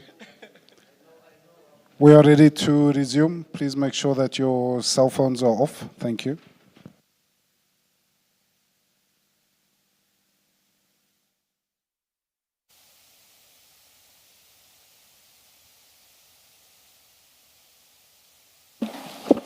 Yes, Ms. Silva. Thank you, Chair. Chair, before we continue with the witness this afternoon, Advocate Johnson has made a request to us as evidence leaders, which request I table to the commissioners for consideration. Advocate Johnson has requested that we sit until 4, but may she be excused at 3 this afternoon. She's, as the Chair is aware, currently on medication following her illness last week. And I'm made to understand that the medication she's on is having some debilitating effect on her. So she has requested an early stand down today at 3 o'clock. I confirm that, Chair. There was that communicated to me by Ms. Johnson. I communicated it to Ms. Sello, and that's where we are. Thank you. Thank you, Mr. Lo. Thank you, Mr. Bodlani. We will adjourn at 3 p.m. then. Thank you, Chair. Thank you. Ms. Johnson, then we have an hour to run through some of the issues we had wanted to engage you with on today. I hope you feel better tomorrow. Thank you, and thank you, Chair. Thank you. We had just looked at the affidavit and its compliance, or the lack thereof, with Section 27. So now we're at a point where you are in receipt of this affidavit. Can you take the commissioners through every step you took regarding this affidavit, any discussions you had, and with whom, until the point of the 6th of December, when you say you took a decision to refer the matter for a preliminary investigation? Thank you. Maybe before you do that, let's remember earlier we discussed that after you received the letter from the minister's office, you then spoke to Mr. Perumal. Correct. Who then took it from there. Now, when Mr. Perumal, after you speak to him and he takes it from there, does he come back to you to say anything before we get to this point of the Section 27 affidavit? Commissioner Baloy, what he does come back and say, the gist of which is, he has communicated with Mr. Adams. Mr. Adams indicated that he had reported these 4 dockets that we see in the letter. He informed Mr. Adams that as per IDEC, if you want IDEC to look at a matter, you would have to depose to a Section 27 affidavit. He told him it would be best if he maybe sat with a legal representative, told him where to find the provisions of Section 27, and for him to then, should he still be of a mind, to then depose to an affidavit. That is where that part stopped, and then on the 21st of November, we were in fact then furnished with the Section 27 referral, which is currently in the doc, at least part of the bundle. Okay, thank you. Then back to Ms. Sello's question then. Thank you, Commissioner. Perhaps for my benefit as well, please repeat Absolutely. the question was, we have just very quickly looked at the contents of Section 27 affidavit, and as I understand from the witness's testimony, she has seen it and perhaps has engaged with the affidavit. We are aware that on the 6th of December 2024, she took a decision to initiate a preliminary investigation based on the affidavit. So I would like her to inform the commissioners of the steps she took subsequent to the receipt and consideration of this affidavit up until she took that decision. Thank you. May I find out if you will be dealing with has reason to suspect at some stage? I'm not pushing you there, not now. Yes. Has reason to suspect in 28(1)A at some stage? Yes. All right. I intend to do so. Thank you, thank you. Chair. Please respond to the question, Ms. Johnson. Thank you, Chair. I received the Section 27 referral. Once I received the referral, I myself perused the referral. I then decided to give the referral to the team of Advocate Manilal. At the time, I can't recall where he was, but I gave it to the advocate in his team, which is Advocate Ramsamy. The purpose is, as was explained previously, that once you allocate it to a team, commissioners, they would then peruse, see whether there's sufficiency, what next steps must flow. Ms. Ramsamy, Advocate Ramsamy then perused the Section 27 and brought a Section 2813 application. And the purpose, sorry. Can I just interrupt you before you speak to the purpose? You haven't said anything about Mr. Sissoko. Is it? That is because correct. At that time he's not featured? It's not featured, and because this was really, some of the 27s are really voluminous, and I like that two-mind approach.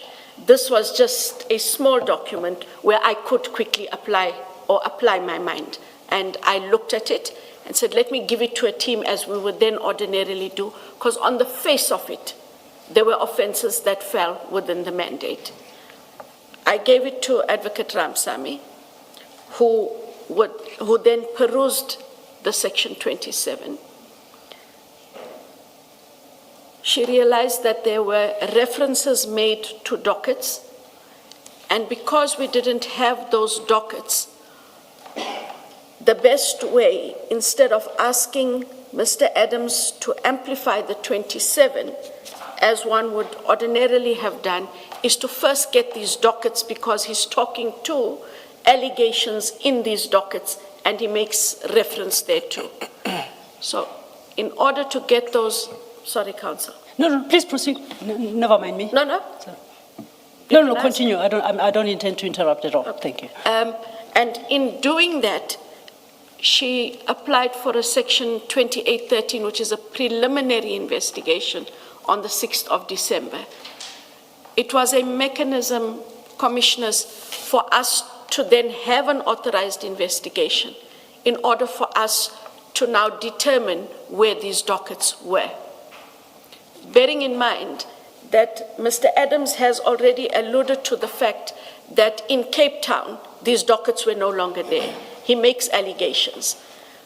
But he then says he opened dockets in Gauteng. So there's no need for us to go to Cape Town. If you opened similar dockets in Gauteng, we engage then with detectives in Gauteng. It would have been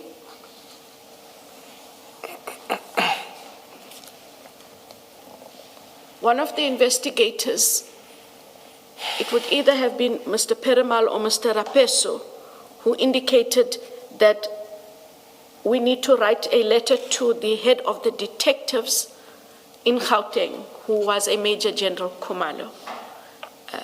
It is a formal approach in terms of acquiring those dockets. I did pen a letter under my hand to the Major General, indicating that IDEC was now vested with an investigation and would require the dockets as per the letter, which were the dockets that were referred to in the minister's letter and subsequently by Mr. Adams. But by this stage, you have now made a decision that IDEC is investigating this matter. By the time you are now asking for dockets. A preliminary investigation, yes. Okay. And a preliminary investigation, if I may, is it might pan out to nothing. That is why it is safer to have done a preliminary investigation, because not knowing what's in the dockets, it could be a futile exercise having a full investigation, using all of the time and resources, and find that actually it's insubstantial to support. And you did this in terms of section 2813, 1-3, Chair. section Yes. 2813. All Thank right, you. thank you. Thank you, Chair. In the morning, I had understood that your approach to the head of detectives, I think you said General Kumalo. Major General Khumalo. Khumalo, was, requesting the dockets was on the 6th of December. That is correct. That is the same day a decision was taken to authorize a preliminary That is investigation. So it can be on the 6th of December that Advocate Ramsamy made an application, because you are only making a decision on the 6th of September to initiate at 2813 in preliminary The investigation. authorization was dated the 6th. That's your She would- authorization. My authorization. She would have given me the papers prior. I just can't tell you which day prior to the 6th. What papers would she have given you in this So regard? it is an application for an authorization, which the ID must consider to approve. So she wouldn't have given it to me on the day to approve on the day. So at the time she gives you whatever application she does, what is she armed with? She would have been armed with the section 27. She also, at least she got a copy. She had the 27. Okay. Yes, ma'am. Now, I think it was yesterday or this morning, I came to understand, and maybe I was wrong in my understanding, that prior to the 6th, you and Mr. Sissoko, I thought you said, engaged extensively over this Section 27 affidavit, on the basis of which you then took the decision you did on the 6th of December. Now, in the narrative you just provided, you haven't said anything about your engagements with Mr. Sissoko. The chair did ask earlier. I said in most of them, I would engage with Mr. Sissoko. This was a very small section 27. I don't have to give him. It is a practice I do, and usually with the more bulky ones, they have been on the off case or off chance where it's really a small, not small, it's not nice to say small. It might not be substantial, and I am able to go through it myself, apply my mind, and make a decision. So are you suggesting my understanding all this time has been wrong, that you engaged with Mr. Sissoko on this particular referral? Because that's what I had understood from your testimony. I didn't engage him on this referral. It's not, Ms. Law, it's not a misunderstanding. It's what you said throughout, that you did consult with him. If you recall, even yesterday, when I said to you that Colonel Pareaki spoke of a committee, an intake committee, and you said, well, on paper we have it, but we haven't yet implemented it. And so what I do, this is what you said, what I do is I receive it, I consider it, I form a view, I give to Sissoko, and he then took that into account, and he came back to me, and we agreed that this falls within our mandate. That was your testimony yesterday. So it's not a case of misunderstanding. It's you are revising what you said to us yesterday. Sorry, if I created the wrong I meant when we talked about the intake committee, I was trying to explain that there is no committee, how the Section 27s worked. So if I created that impression or that was it's incorrect, I did not share the Section 27 with Mr. Sissoko. So too then was Colonel Padiachi wrong in testifying that the briefing was given to the team by Chief Perumal after the case management committee or had considered the Section 27. That's utterly wrong. No, that's wrong. Because you are not a committee, you are one person. We are not a committee. Yes. And sorry, Chair, I did indicate yesterday, there is no committee, and I cannot call Mr. Sissoko and I a committee. I give it to him because he's an investigator, and with me being a prosecutor, it helps that perspective. But there is no committee at the moment that deals with any of the 27s as they come in. And it might be a speculation on your part, but What could possibly have led Colonel Padiachi to conclude that the investigation referred to the team was following a decision by a committee? What could have? I think I alluded to yesterday that we're in the process of putting together a draft standard operating procedure manual. It is one of the things that is proposed in the manual, but it is not implemented currently or in effect. Okay. I think I did allude to that yesterday. So please have regard then to Section 27. Seeing as you are the person who received the Section 27 referral, who considered it, I think now at that point, the question the chair wanted to engage you on, is it correct to say that on your reading of that affidavit, you considered that there were reasonable grounds to proceed with this investigation? Correct. That's what you consider. On what basis? So there were reasonable grounds for us to consider the matter based on the allegations made out. Just the suspicions, Just and the nothing reasonable more. suspicions. And at that juncture, you had nothing but the Section 27. That is correct. And then if we go to Section 28:13, that section provides, if the investigating director considers it necessary to hear evidence in order to enable him or her to determine if there are reasonable grounds to conduct an investigation in terms of subsection 1A, the investigating director may hold a preparatory investigation. So by this point, you had, based on just the affidavit, you considered necessary to hear evidence on these suspicions. That is correct. And the here evidence is not of necessity oral evidence. It's getting the evidence to support, if there is, in fact, to support those reasonable grounds. But what do you make of the word here, open quote here evidence? What do you make of just that word here? Is the conducting of the interview with the witnesses, Okay. prospective witnesses. Okay. And thank you, Chair. And be a formal process, a recorded process, It those can interviews. be a recorded process, yes. More often than not, the 28s are a recorded process, or it is an interview process, Yes. and then the statement is taken. Yeah, but what I'm asking is, in what happened in that interview, there must be a record of it. There should be a record of it, yes. On this day, so-and-so met with Mr. Adams at Pretoria from this time to that time. This is what was discussed. Yes, it will culminate in a statement, but there is a recorder. There should be a recording, of what yes. happened. Thank you. Yes.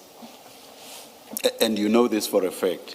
I- We don't no, want no. you, we don't I'm saying that want, is sorry, sorry. just a minute. We don't want you going back on what you've just said in response to my colleague, Commissioner Baloyi. I did say, Chair, there should be a recording. I will confirm that whether or not there was a recording. They When you must- say, they when you should. say there should be, are you referring to this instance, or are you saying there should be a recording generally, as a general statement? In these matters, generally, there is a recording. So there is a recording. A recording, yes. As a matter of course. As a there matter is- of course. There is a recording. Yes. All right, all right. May I just ask one? Absolutely, Chair. Thank you. The section 2813 hearing of evidence, let me loosely call it that. Surely that the need for that does not undo the requirements of section 27. Section 27 must have been satisfied. The requirements of 27 must have been satisfied. You cannot, if the affidavit does not meet those requirements, you cannot get to 2813. Is that correct? Do you agree? That is correct, Chair. Thank you. So basically, as you would have learnt in your administrative law, those are the jurisdictional facts for, or to trigger anything that gets done under 28. Correct. Those are the jurisdictional facts. Correct. Thank you, thank you. Just one from me. To hear evidence under subsection 13, do you have to summon the witnesses who are going to give that evidence? Do you have to issue a summons to Mr. Adams, for example? How do you hear the evidence in the absence of a summons? There are oftentimes, Commissioner Komala, where you contact the person and they are prepared to come in, or where they do not want to come in, then you do issue the summons in terms of section 28. So in this specific case, what happened? In this specific case, Mr. Adams was contacted, he was prepared to cooperate, and the investigators and a prosecutor then went ahead to interview him.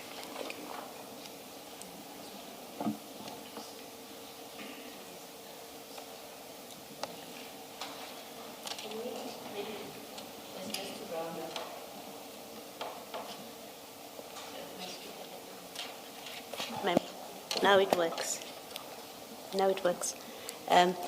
Ms. Johnson, can we have a record of that section 2813 process that you say happened? Can we just have a complete record of that? For this, Yes, that 2813 process. that would have happened with Yes. Adams in January. Yes, thank you. Thank you, Commissioners. So, I think earlier, oh, sorry. She's still writing. Thank you. You made a note, okay. Earlier, you indicated that Advocate Ramsamy prepared the section 2813 application. Correct.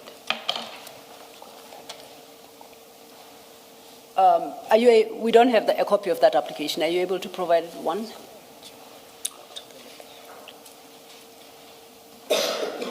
May I just check with my advocate Marga if they didn't ask for the section 2813? No, we Is it hadn't not? requested it in the subpoena. It's not one of the subpoena documents. So But we I'm saying, request- now that request you this- reference it, are you able to provide us with a copy?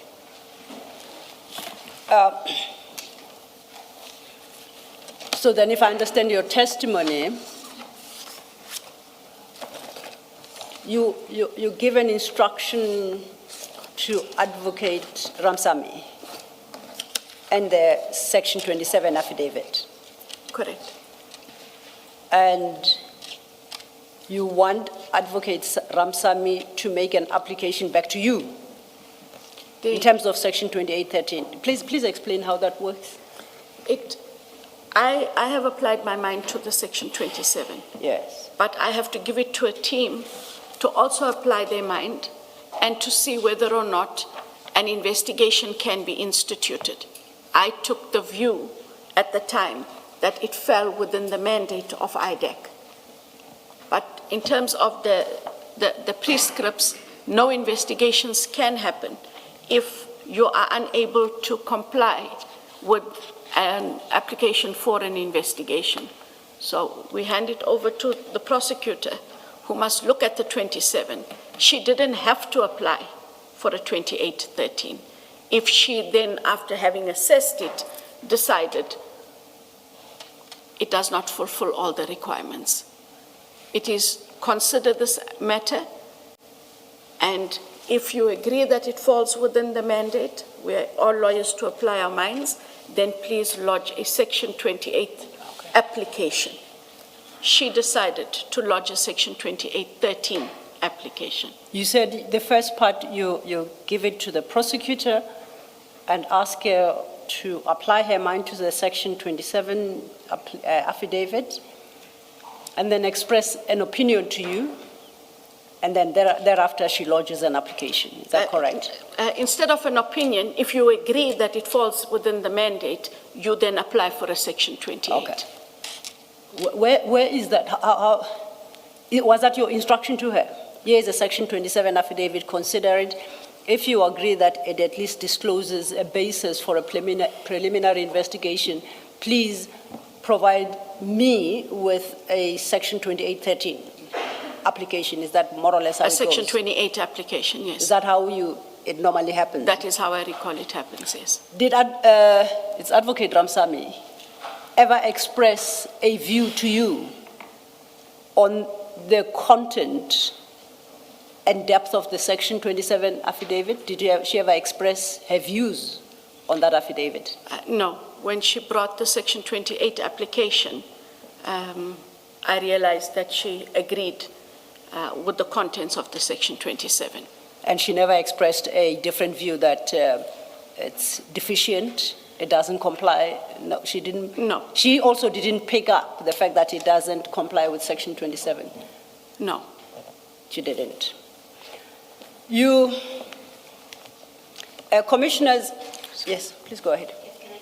This application, it's made in terms of what? Because my reading of 13, and it may well be that there's another section to read before I get to 13, but my reading of 13 seems to contemplate that you, for example, upon receipt of that Mr. Adams' Section 27, if you determined on the face of it that it is necessary to hear evidence, you would proceed to instruct that such a process should happen.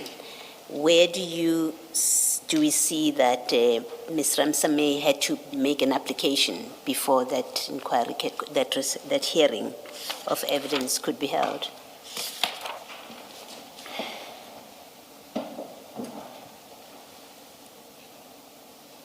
I wouldn't have a difficulty reading 13 if you said, I looked at this affidavit and determined that we need to hear more, and then I authorized a preparatory investigation. I wouldn't have a difficulty with that because I read 13 to empower you to do that. But you speak of a more involved process where you make the determination that this falls within our mandate, you give it to somebody else for their opinion and execute, and then you say to them, if you think we must do a preparatory investigation, bring that application, and I'd like to see where is that contained, that step.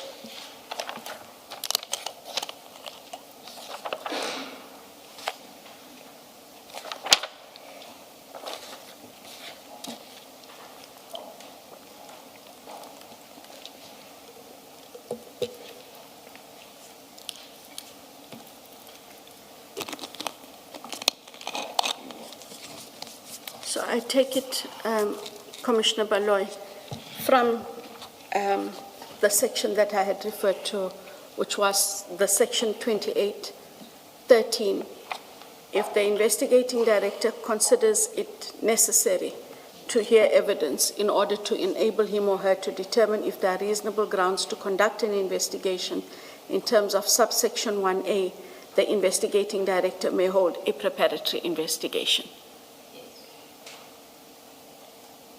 That is where we take it from.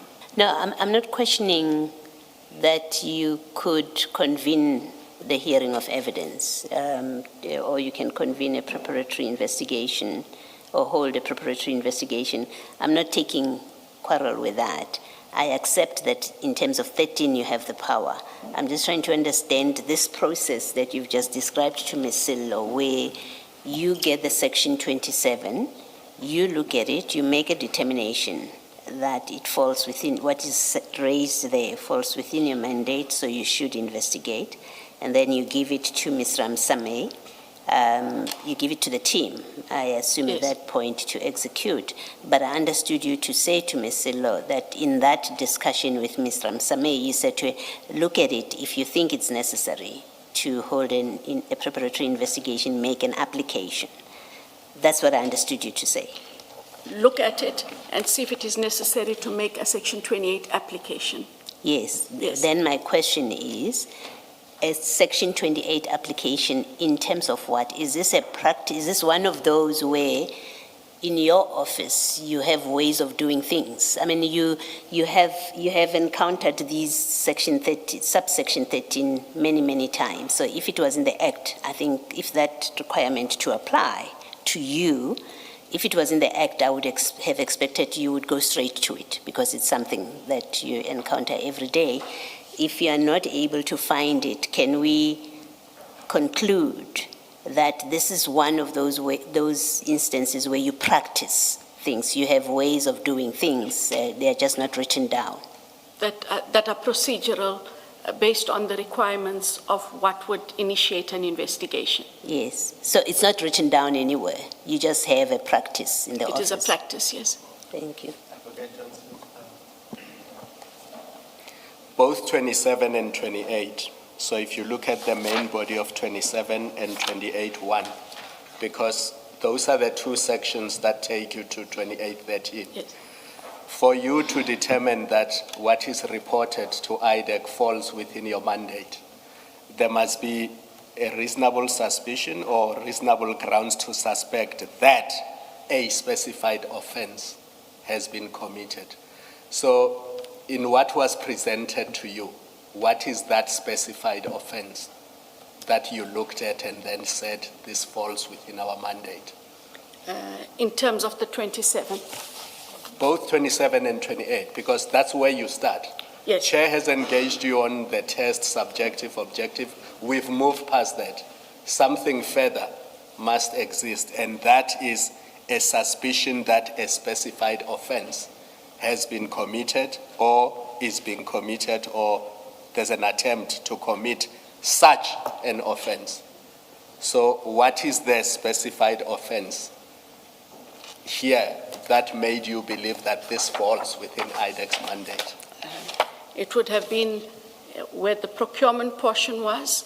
It was contraventions of PFMA and or fraud, where the siphoning of the monies that was the theft and the financial crime with the money laundering aspect, and where the issues of the vetting and the appointments, it was in the way that it was couched, the capture of those systems and processes. So are those specified offenses as contemplated in 27 and 28?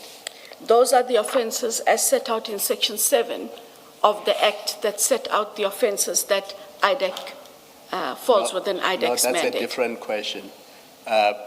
27 and 28.1 do not say any offense, unless you read specified offense in 27 and 28.1 to mean any offense referred to In Section 7. in Section 7. Is that how you read it? Yes, because we have no other offenses. That specified offense is the one that was deleted, and they didn't. So let's just be clear then. So your determination was that because these offenses are offenses referred to in Section 7, sub 1, capital A, that is good enough. Correct, Chair. Even if they are not specified offenses as contemplated in this statute. Yes, As because far as you were concerned, you still had a mandate to investigate them. that is correct. And that was your understanding. Correct. Okay. Thank you, Commissioners. And you then subsequently received, I take it, the Section 28.13 application from Advocate Ramsamy, and then you authorized the preliminary investigation That is correct. on the 6th of December. And prior to your authorization, is there any investigation that Advocate Ramsamy or member of her team undertakes? Or does she apply her mind to the Section 27 affidavit and perhaps the law, and then drafts the application in terms of 28.13, meaning she doesn't seek to obtain documents extraneous to the affidavit? Correct. So she works purely on the affidavit That is correct. and forms a view. Correct. Okay. Now, this morning, As I think Mr. Bodlani indicated, documents were forwarded to the Commission as part of the subpoena requests made. And these have been received, we confirm. In a moment, we'll be turning to them.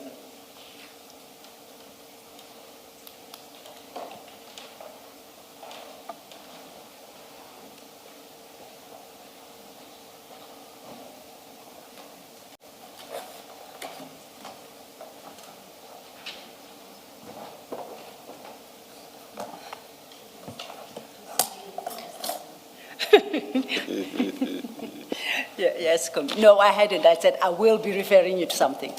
The commissioners will recall that this morning I referenced documents that were requested. Yesterday I indicated that they had started trickling in. And Advocate Johnson read off some documents she had at hand, and she indicated that they've been provided to us. And Mr. Botlani confirmed that. The documents have been received, and I'd like to, they should be included in your files. I pray they are. We are now in file 8. And I'm interested in particular. Should we put away those we were using this morning? Or not really? Judging Not by the at- time, yes, I think so. Considering we're ending at 3, yes. Because there's quite a clutter in front I of can us. well imagine. I apologize.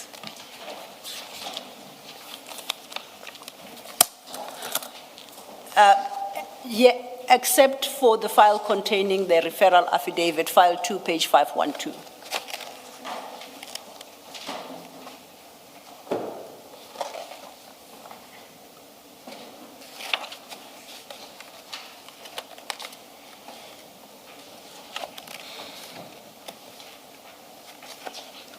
Thank you, Chair.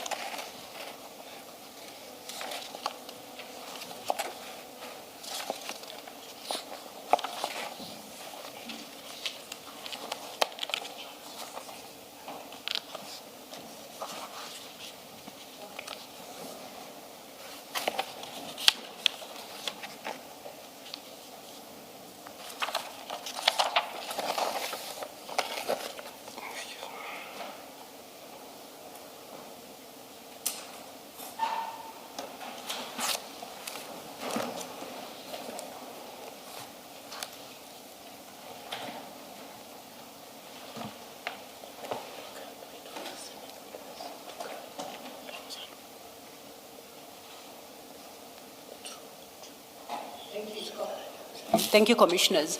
In particular, I wanted us to go to page 3282. That is the authorization in terms of Section 28, sub 13 of the NPA Act. Advocate Johnson, I need us to put a finger on that page and that file. Please don't close it. And let's go back to the referral affidavit. That would be file 2, page 512.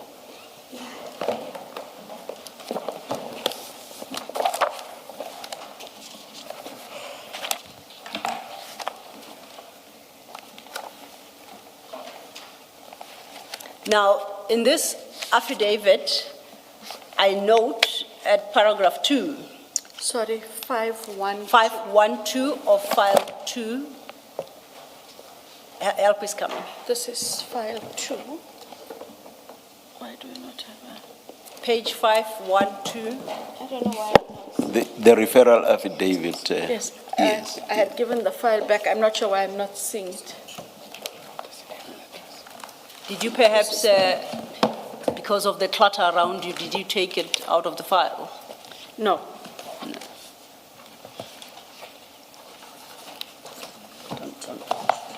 No, I didn't take it out of the file. File 3.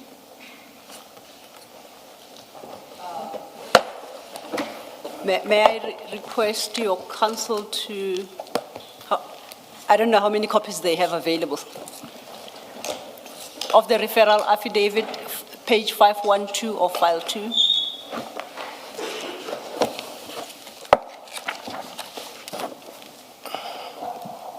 And for your purposes, Mr. Bodlani, we will be flighting it, so you'll follow it on the screen, if you could. Thank you so much.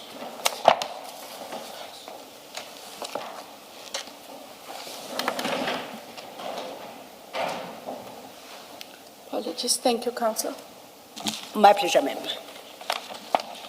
Now, if we go to paragraph 2, on this affidavit, I see concerns regarding General Kumalo, General Lushaba, General Madondo. You see that? I see that. And overleaf at paragraph 4, that's regard the suspicion regarding manipulation of procurement processes. At second sentence of that paragraph, I see it says, I suspect that General Kumalo and other senior officers in crime intelligence, including Madondo and Lushaba, were manipulating procurement processes and processes to appoint and promote certain members. You see where I'm reading? Yes, ma'am. If we drop further down in that paragraph, fourth line from the bottom, once again, it speaks of persons being appointed to strategic positions, and that such persons are suspected to be loyal and close to Kumalo, Lushaba, and Madondo, and those close to them.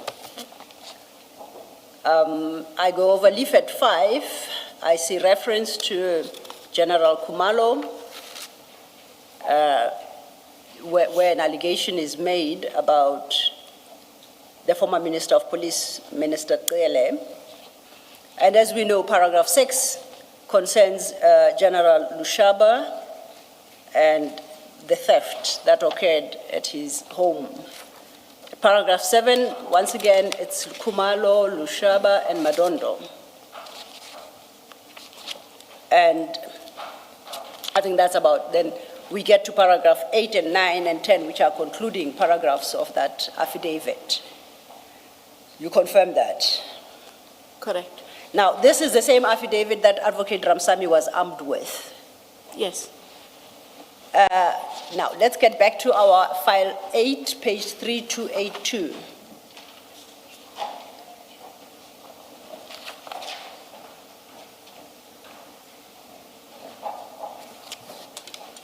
Got it. Now, at 3282, that's an authorization signed by you. If you look at 3283, it's dated the 6th of December, 2024. Correct. And in the first page, you say, I, Andrea Johnson, and you continue regarding your authority. And you indicate that you have reason to suspect that the following offenses have been committed, and you list them. Am I reading your authorization correctly? Yes. So these are all the offenses? Yes, all the possible offenses. Possible offenses? Yes. And you clarify that over leaflet 3283, where you state that these have been committed or are being committed, or attempts have or are being made to commit such offenses in an organized fashion by inter alia, the persons or entities in the annexures to be the institution of the investigation in terms of section 2813 of the Act in relation to the activities of South African police services and crime intelligence and any other entity. My question is, that conclusion you draw, that litany of crimes has been committed or being committed or attempts have been made, that can only derive from the Section 27 affidavit. Correct. What in the Section 25 affidavit leads you to the conclusion that the crimes listed in there, all or any, have been committed or were being in the process of being committed?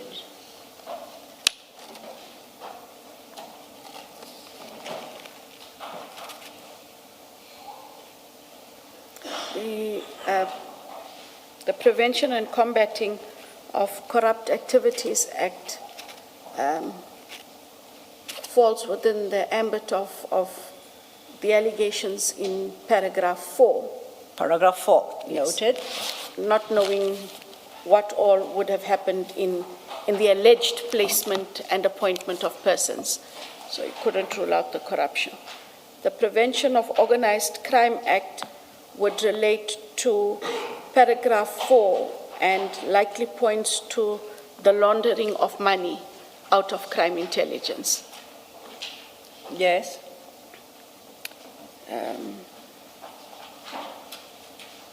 The National Strategic Intelligence Act would relate to the vetting issues.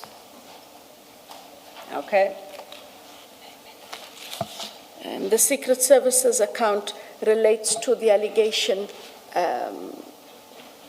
of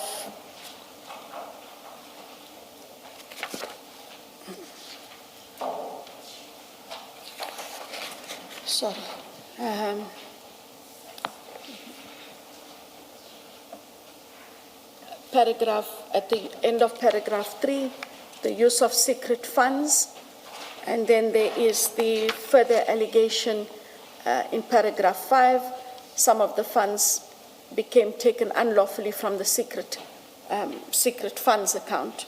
So wherever there was a relationship with the secret funds account, that act becomes applicable. The procurement fraud, the alleged procurement fraud under the Public Finance Management Act, the Financial Intelligence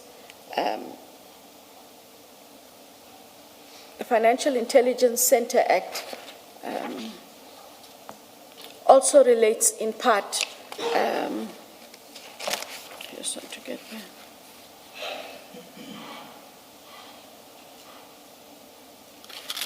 To paragraph 7. Yes. And then the contravention of the Police Act because of the appointments and the vetting that is referred to. And then the allegations of fraud, theft, forgery and uttering and or defeating, obstructing the administration of justice, which would relate in part to, not in part, in the main to the charges against General Lushaba. Okay. Now, what would be the theft? What would relate to the theft here? The theft was the actively siphoning money from the Secret Service account. Okay. And then there was the one... and the forgery and I uttering? suspect that funds became taken unlawfully from the Secret Service funds account under paragraph 5. Thank you. And the forgery and uttering?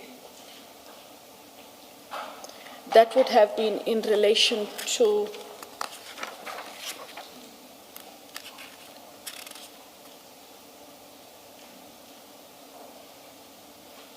manipulating of the procurement processes and processes for the appointment, that there could be allegations there of forgery and uttering.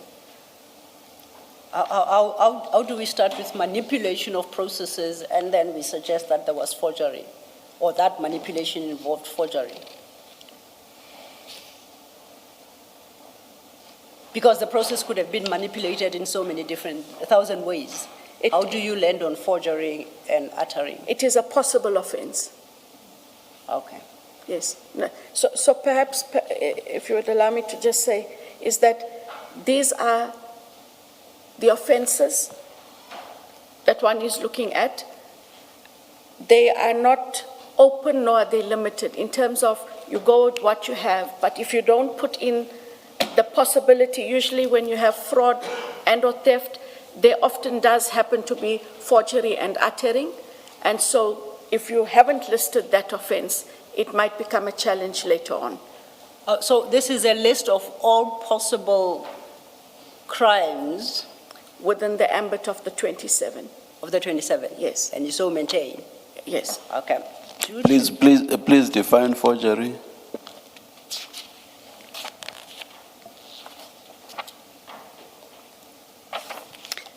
It is where, in terms of, for example, with the documents, that someone would have forged someone's signature either in the procurement documents, in the appointment documents, or in the vetting documents.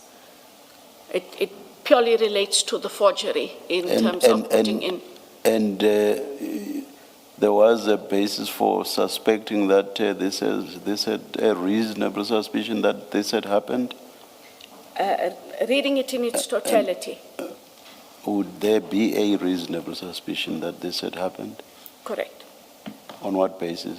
That if Is there anybody who ever suggested that documents had been forged? For example, that certain people had signed documents purporting to be other people? that has come afterwards in the investigation, yes. Yeah, the question is, In at this this instance, point, when yes. you're writing this document, Yes, that, what were you relying on to get to the point where you say forgery and uttering is implicated? I read it, Commissioner Baloy, in paragraph 4, where we talk of the manipulating of procurement processes and processes to appoint and promote certain members to high strategic positions within the crime intelligence, that in that manipulation, there can be fraud, forgery, or uttering.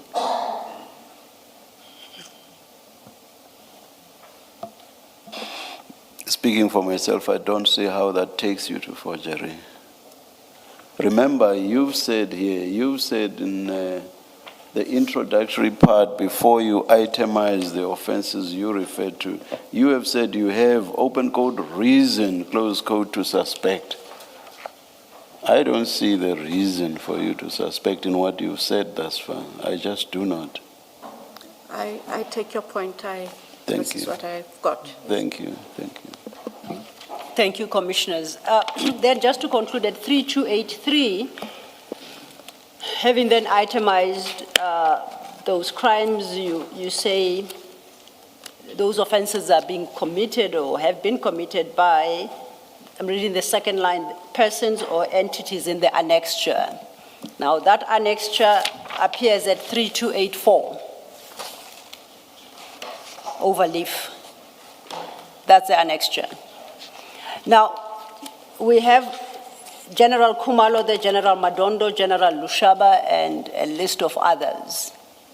I know, as I indicated to you, that the Section 27 affidavit specifically identifies General Kumalo, General Madondo, and General Lushaba. We just did that exercise at the various paragraphs 2-4. I cannot find in the Section 27 the persons identified under items 4 to 12. And you recall that your testimony was, all you had at the time was the Section 27 affidavit. Does not reference any of the people listed from 4 till 12. Where does your annexure get them from?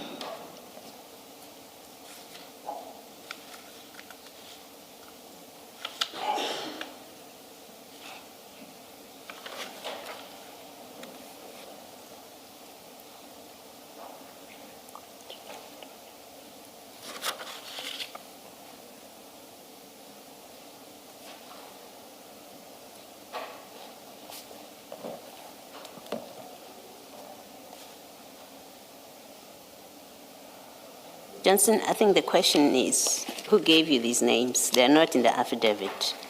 We can look at it for the next hour. You will not find the names in 4 up to 12. Somebody gave them to you. Who gave you these names? And under what circumstances?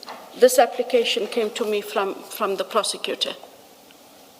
So Ms. Ramsame will have to tell us where she got these names from. That would be correct. Okay.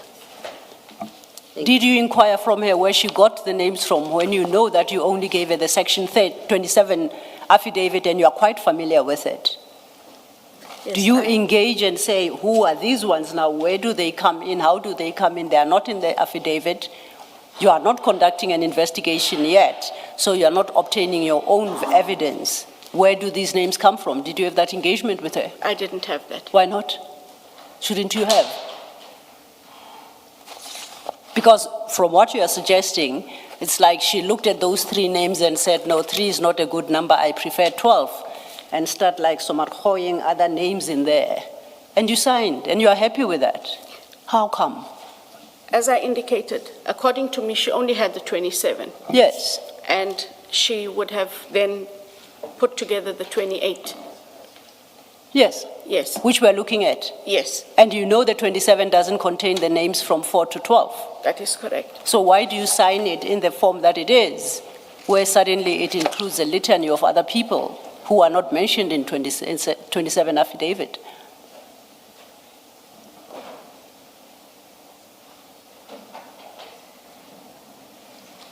Brigadier Makwele is there, sorry. Sorry, Council, you refer to only the first 4? The first 3, First three. The first 3. yes.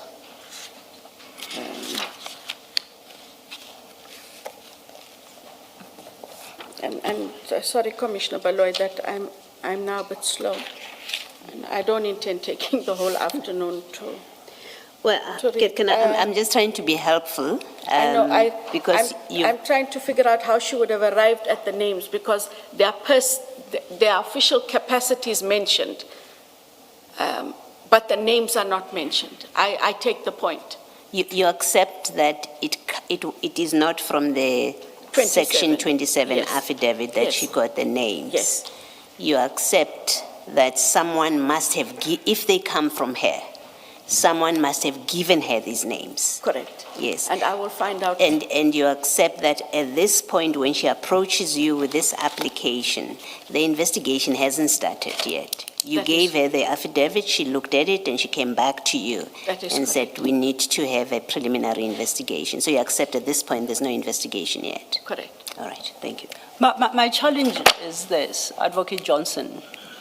You are authorizing an investigation into 8 people who are not mentioned in the singular document you have.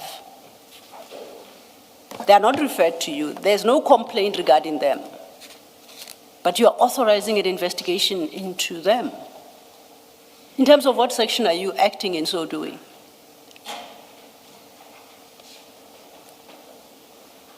A conversation must have happened.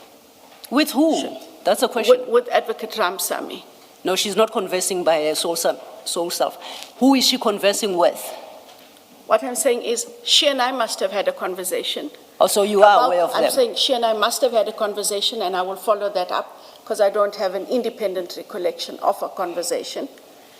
And she would have to indicate then if she had a conversation with somebody else. I wouldn't just have blindly signed it without finding out from her. Did you perhaps suggest these names to her? No, these are not people I know. Can I say that the difficulty is that you don't seem to abide the terms of this Section 27. Even if she proposes the names to you, you are the final decision maker, you are the in charge. You're the one that's authorizing an investigation. It's difficult to conceive of a situation where she comes back to you and she gives you a list of names and you don't say, no, we can't do that because it doesn't arise from this affidavit. We haven't started an investigation, so I know you didn't get those names from an investigation. I know you didn't do that. We have at this point only this affidavit. And you don't say, we are obliged to work with what we've got. We can't do whatever we feel like. It's difficult to understand that you would be party. If this is her giving, she gave you these names, that you are happy to sign off a truly invasive investigation, because your powers to hear evidence means you can call these people, you can look into their affairs. That's what it means. And you do it outside the corners of the only document you have on which you could work with. You, the head, are not in a position, and you do not say to your prosecutor that we are not doing that. We are bound by law, we are bound by rules to investigate that which is properly given to us. It's a misuse of powers, whether it comes from her or from you. At this stage, this is a misuse of powers to take intrusive steps and action against people on this affidavit, you have no justification whatsoever on this affidavit to be looking into Likalakala, Ngube, Moyani, Sibula, Madileng, Mokwele even, by name, Duvalo, whoever is automotive engineer. You have absolutely no legitimate and valid basis to look into them. Maybe there is something to look at later on, but we are still at this affidavit stage where you are authorizing that they be called in, that their affairs, their bank statements be looked into, and their lifestyles and everything and about them. And they must come to interviews under threat of, if you do not cooperate, it's a criminal offense. You're happy to do all of that. When in fact the document, the only document on which you rely to act as you do in this document, doesn't create a basis for it. It's to me, it's yet another instance where you, in particular, have misused your powers to go where you are not authorized to go. There's no legitimate basis to do this. Do you want to comment? No, I have no comment, Chair. Thank you. Advocate Silo, you can clarify it, or Advocate Johnson can clarify it. Maybe I'm too slow now. Before this authorization, I thought there's an application, then the authorization, or does the application come after? Or maybe you can answer. Yes, it. yes, I had because understood that what should understand both. precede this authorization is an application. That is correct. Then this authorization authorizes the application. That is correct. Now, can you show us where that application is? Because it So may it's be not- that the questions you are being asked, the names were in the application. I say that it's not part of, I don't see it here. And I will ask that they make the application available. Okay. I'm not sure why the application is not with the authorization.